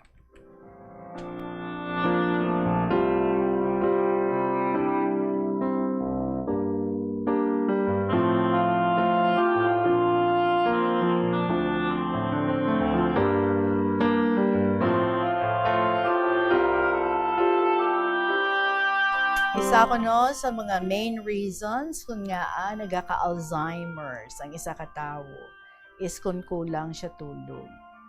Kumusta mo na mga tulog niyo? So una, alas 9, alas 10, tulog na kita, but subong with the gadgets, makabugtaw kita, hala, pangitaon dayon ng gadget. So hindi na makatulog, hindi na masugpunan ng tulog, pila pa ka oras, kaya makatulog naman liwat, and it's like that every day sa ato nga kabuhi. Hala, that's very dangerous. So I'm reminding all of us, let's take seriously ang ato nga tulog. let's take seriously ang aton nga health. Kung may mga ara na nga daan, nga mga ginapang batsyag, be diligent sa imo nga pag-inom, sa imo nga mga maintenance, and see to it nga gina-follow naton healthy diet, healthy lifestyle, para palayo sa mga further pagid nga mga aggravating nga mga possible nga mga batyago naton sa aton nga lawas. Remember, health is wealth. Thank you so much, kids, sa imo. Saliwat, student mom of Lambunaw. 2:38 ang aton nga oras. Magabalik kita pagkatapos ng pila ka mga importante nga mga pahibalo. Depresyon ang hindi pareho nga balatyagon. Ang depresyon ang hindi gulpiyada lang nga nagakatabo sa isa ka tawo. Masami man nga ginakabig sa mga tawo nga depressed ini bangod sa kasubo nga nagakabatyagan. Ang kasubo, temporaryo lang nga nagakabatyagan sang tawo kag masami nagadugay sang pilalang kaadlaw. Samtang makabig naman nga nag-experience ikaw sang depresyon kung masobre na sa 3 ka bulan nga nagabatyag ikaw sang kasubo. Importante nga mahibaluan ang mga naga-trigger sa amo nga balatyagon, agud nga mahibaluan kung paano ini nga bulngon. Sa pagbugtaw mo sa aga, cold baladayon nga tubig ang imo ginainom? Ay, dali lang, wait a minute.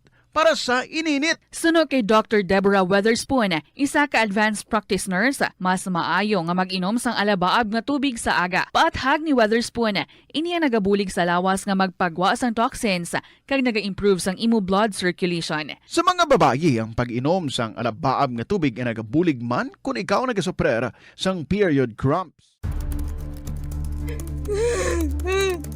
Hindi ako Kada 39 segundo, may isa ka tawo nga nagakabiktima bangod sa paggamit sang computer. Balikan ta ang aton yung mga istorya diri, may follow-up story na naman para sa aton. Si Mansay, sang Kaingin La Paz. Si Mansay, remember, 10 years nga nasulod sa presuhan. So basahon natin ini, ang iya letter was dated January 16, 2026. Dearest Tita Regine.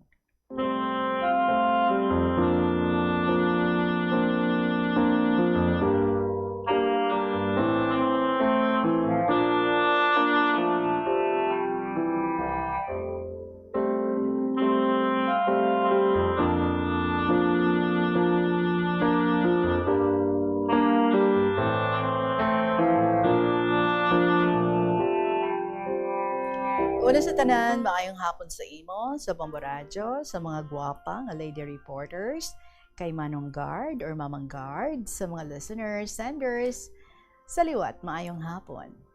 Tita sa nasilingko, si Mansay, madamo sa mga istorya, samtang 10 years, nga ara sa sulod sang selda. Tita Regine sa silingko, nga ginsulod kami liwat sa selda sang women's cell, tungod sang hisa, kag kainggit. Hindi, gina malikawan. Tungod kun kwarta ang involved. Sang dito na kami ni Joy, si Joy bata yan eh. So nakakita ako sang kontra, nga bata-bata sa, or bata-bata, hindi kay bata-bata, liwaton ko. Nakakita ako sang kontra, nga bata-bata sang isa ka gwardya. So isa sinakaadlaw, may ginkompronta malang ako sa iya. Naakig siya. Nagsinggitan. Kag ulihi, nagdumugay kami. Dako siya sa akon, pero daog ko siya sa dumugay. Siya una kamro sa akon. Hasta nga nagbalos man ako, dakop sa iya. Tagon talan siya kay Mercy. Man, amo na titang obra niya, gamay nga diferensya, ratatat. Pagdakop niya sa akon, dakpon ko man siya sa buhok, kay malaba buhok niya. Ginsambod-sambod ko sa kamot ko, kay hambal sa mga katigulangan ko, kung kakita kada gani dumog, amo na imuon mo. Gani, pagsambod ko sang buhok niya, ara bala si ibabaw sang talinga niya, tawag agigising, puwerte na kuno da kasakit, kagakatdula ang puwersa sang tawo. Gani, bisan dako siya, nagsinggit siya sang tabang. Gintabangan nila kami. Pagabot sang gwardya, nanugid sila, tungod bata-bata gani niya ang involved. So, ginpatawag kami nga duha. Wala kami gaintindihanay, hasta nga nagdesisyon nga pusasan kami nga duha. Ginpusasan ang tiil namon kag kamot, kag ibutang sa kabilya sa teleponan. Ay tita, ang tawag nga teleponan, ang ara bala nga kung may mga bisita, dira ga istoryahanay. Okay, daw hall. So ang hambal sang gwardya, kung hindi kami magbugnuhanay, hindi kami huksan sang posas. So ginambal ako ni Mercy, sila niya mansay, mabugnuhanay na lang tabala. Tiyan sa bat ko, bugnuhanay. Maisog ka man bala? Mangayo ka, sorry? Ay, hindi. Posas kung posas. Hasta gusto sang gwardya-gwardya mo. Gahibi siya, tita. Why, kumalingkang. Sa amo sina nga adlaw, nagabot ang iya dalaw, ang iya bana. Karon, ginhuksan siya sang posas, kay tungod may dalaw siya. Ginhuksan posas sang isa ka gwardya. Hanghambal ko, te, ako tana. Hambal niya, hindi kaya si Mercy lang. Sabat ko tana, ay, tama ka, unfair. Dungan kami preso, nga hindi ko ya paghuksan, haw. Magtunga ka adlaw nga ari iya dalaw, amuman ang pagbalik posas niya. Habi mo tita, no ginhimo ko, nagsinggitan ko, bisan damo dalaw. Abi mo, anong singgit ko? Unfair, unfair. Huksi ako, unfair. Parehosa lang kami. Huksan man ninyo ako. Di nakibuto mga dalaw, tungod nagadaguob ang tingog ko. So, ginhuksan ako. Kundi siling ko, maayo. Tapos dalaw, ginbalik naman amon posas. Tita Regine, diri ko nakita. Nga kung damo ka ginbuligan o kung maayo ka sa iba niya preso, damo gahatag sa imo. Sang una tita, ako ang nagasuportar sang kape, sigarilyo, habon sa mga juveniles. Ang ara bala mga 10 years old to 17 years old. Tungod wala kami ginhatagan pamahaw, dira ako nabalaan ang pag-ulikid sa mga minors. Abi mo, anong ginhimo nila? Gindalaan nila ako kanon, ang sudan, itlog. Sila nagpanit sang itlog, kay tungod nga may posas ang kamot ko. Sila man ang naghungit sa akon. Tita, sa mga areas nga nagakuha kanon, nagahapit sila sa akon, ang diehard lang bala. Ginahatagan nila ako sa mga biscuits, juice, tinapay, kag soft drinks. Pagtapos sa amon posas, tita, abi mo, damo ako yadala nga pagkaon, pasulod sa amon selda. Doon nagpaninda lang ako mo. Abi mo, tita, nakalabot 18 oras ang pagposas sa amon. Nagabot ang gabi. Ang posas namon sa kamot, ginpaidalom. Pwede kami kapungko. Nagpungko ako, kay natuyo ako. Sa amo to nga adlaw, Tita Regine, nag-abot ang dugo ko. Tigambal ko sa gwardya, kung pwede, mahuksan posas ko, kay mailis ko. Kay ang dugo ko, gailig na sa paa kag tiil ko. Pero wala, gid nagpasugot ang gwardya. Te, ano ang ideya ko? Ginsugo ko ang isa ka living out na juvenile, pakadto kay Joy, magkuha towel, napkin, mipabutangan ko sa underwear ko kag shorts. Tungod may posas ang kamot ko, ginhuksan nila.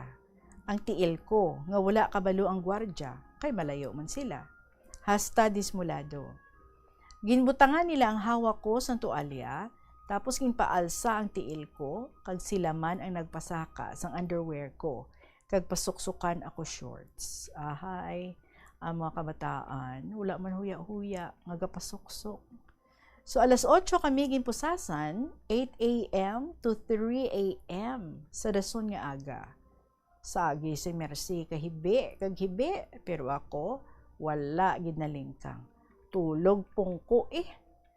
Sa ngulihi, nagabot ang isa ka gwardya nga lalaki. Hambal niya, pasakaan na ina sila. O, lantawa sinang Mercy, gahibi man gihapon. Amo tong agreement. Kung magliwat, ibartolina na lang. Saling ko, ate, okay ah. Nagsaka kami nga ako, buta-buta ang towel nga ginhigtan sang pagkaon. Padayon liwat sa posas. Sang humana ang matuod nga women's cell, lapit sa main gate, didto kami ginsaylo. Bale, 16 ka selda, kag 28 kami kabilog. Si Joy, amo ang amon mayor de mayores. Isa lang kami ka selda ni Joy. Domingo yadto nga adlaw, ang mga kabataan nagakadtugid sa akon tungod nagakuha sila sang ila allowance kag inugdalawat bugas. Tungod may negosyo ako gamay, tiyan mo na ginasupot ko, kag ihatag sa ila. May tiyanggi ako nga gamay, kag luto-luto man. Ang ginhalina naman sini, ang upod ko nga si Fia May utang sa akon, Biyernes, ti Sabado ginsukot ko siya kay siling ko, ginapaalawan so ina sa kabataan. Mag-abot sila sa Domingo. Hambal niya, oo. Sabado, ginambalan ko siya, wala. Sa Domingo, siling niya, karon lang. Gahulat ako, ginhambal ko siya, kay dugay-dugay, 5 o'clock na, ti inugwa na sa mga dalaw. Wala. Hambal ko sa guard nga in charge namon. Batiran ko gidankaran mo. So nagpauli na ang kabataan. Ginhulaman ko lang. Siguro wala pa kalabot ng kabataan sa gate. Ginbatiran ko na tita. Tuod gid man, ginhimo ko gid. Bisan dako siya, daog ko man siya gihapon. Ginsaway kami. Way ko mamati. Ginpusasa naman kami ni Fia May. Ginhigot sa gate sa selda. Samtang ginhigot kami, ang kamot namon, pero titang tiil ko, gasipa sa iya. Naghuluga ang posas ko. Ginbatiran ko si Fia May, kagang naigo, amo ang gwardya. Katatlugid. Gani, nahanog ang kamot ni ma'am. Naakig si ma'am, kagintampa niya ako. Nung pawan ako sa kaakig, kaya ang panulok ko kay Fia May, daw subay mo. Amo na gali, kung akig ang isa ka tawo. Isa ka adlaw ang amon posas, kaginbuyan kami tita. Tungod mayor di mayores si Joy, bisan iloy niya ako, pero may penalty gid. Isa ka bulan nga hindi kami gabato ni Fia May dalaw. Hindi kagwa sa selda. Wa iko, kung hindi ako kagwa, ara si Joy. Kung may dalaw ako, marilay man gihapon sa akon. So, hasta na lang diri, Tita Reg. More power and good health. God bless. Thanks. Mansay, sang kaingin lapas.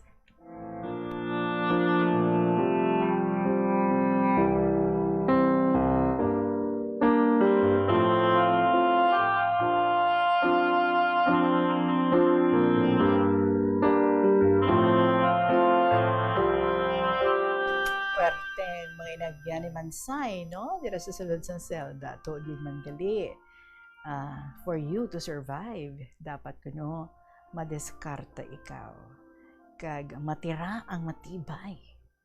Kita mo man to, yung mga ginapang istorya, may mga dumugay pa yung nagakalatabo.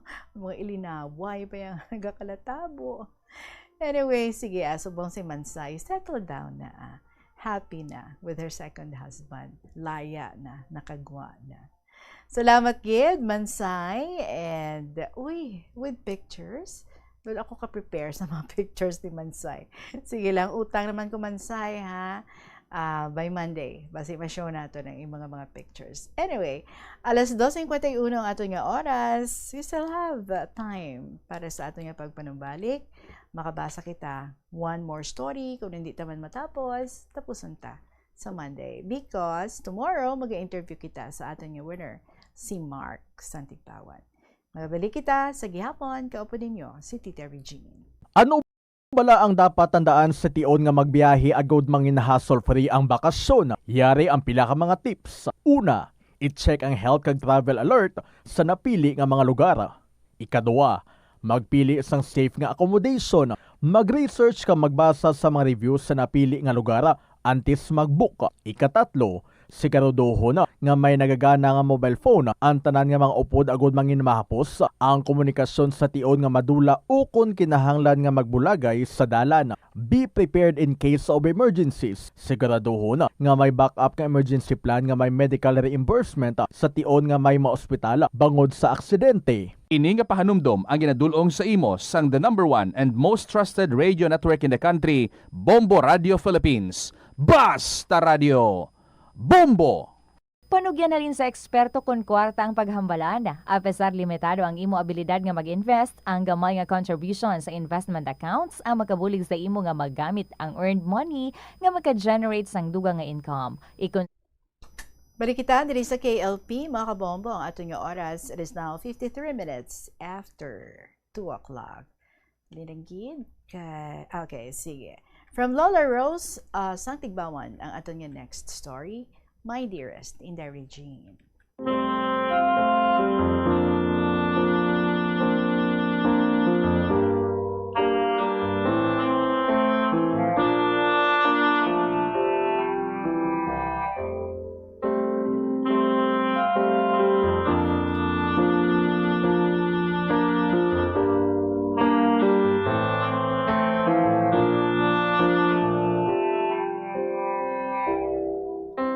Una sa tanan, ginatamyaw ko sa mayong hapon, ang tanan nga katapos ang Bombo Radyo, ilabinagid sa imo Inday Regine. Inday, sa wala ko pa masaysay ang kasaysayan ko, parte sa bagyo nga nag-agi sa payag. Tawagan na ako sa kay Lola Rose ang Tigbawan, nagaedad na ako sa 69, may 7 ka mga bata, kag may 33 na ka mga apo. 8 dira ang apo na sa tuhod. Inday, diri ko na suguran ang pagsaysay sang ako nga kasaysayan. Nobyembre 2, nagtawag si Angga. Hambal yanay. Ngin panghambalan kong akon mga utod, nga himusa namon ikaw sa birthday mo.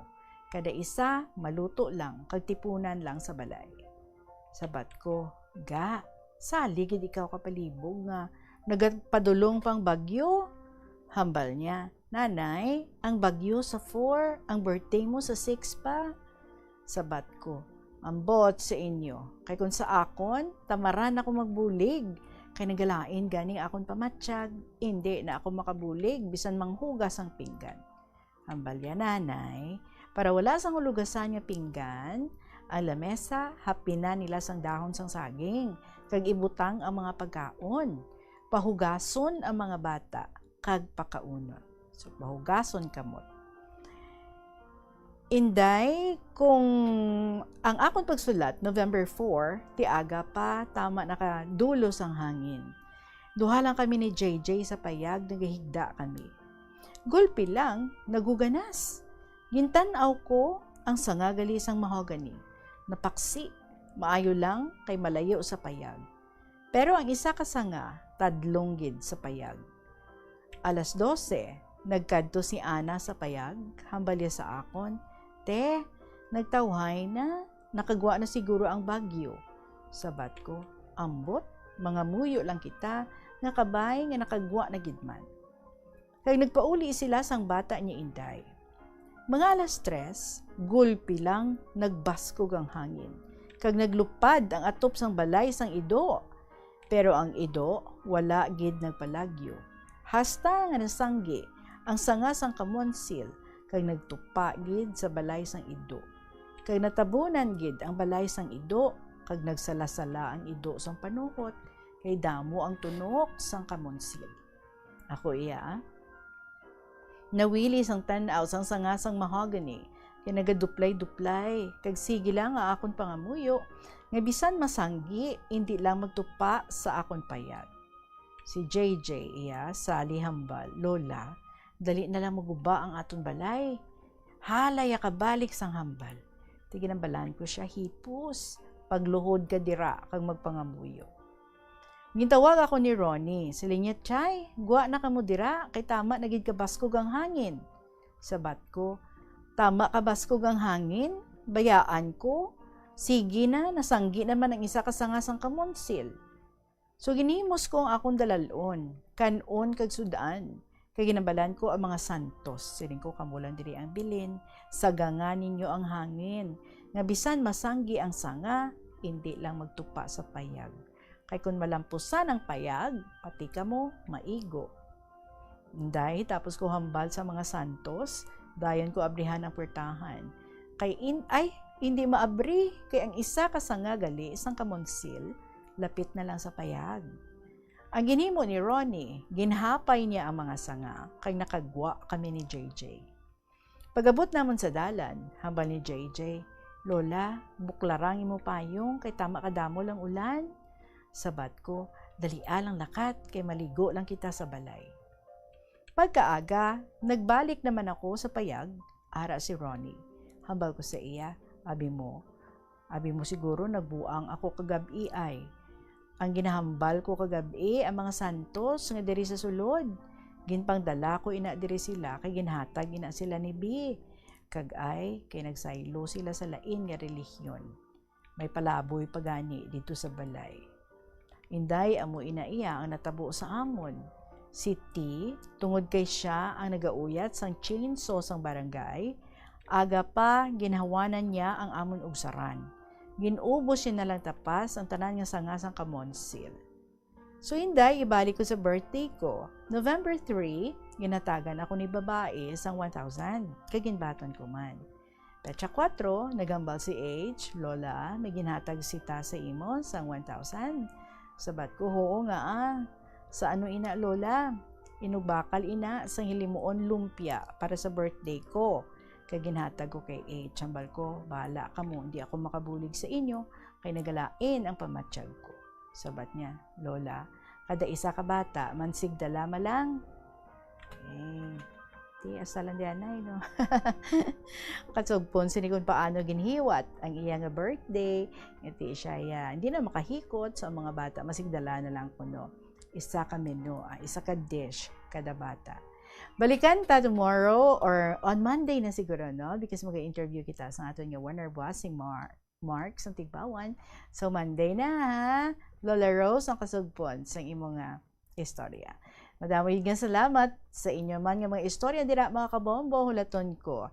Pwede ma-email sa bombo_iloilo@bomboradio.info or sulaton na dani padala.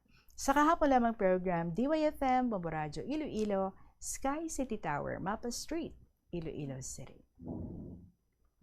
Magasunod na ang mga dramas every afternoon, Tuyang Ermitaña, Provincial Jail, kag ang Dear Diary. Balikay kita tomorrow for the interview with Mark sa Tigbawan. Sa gihapon ninyo nga alagad, si Tita Regine para sa kahapon lamang program. Good afternoon and God bless.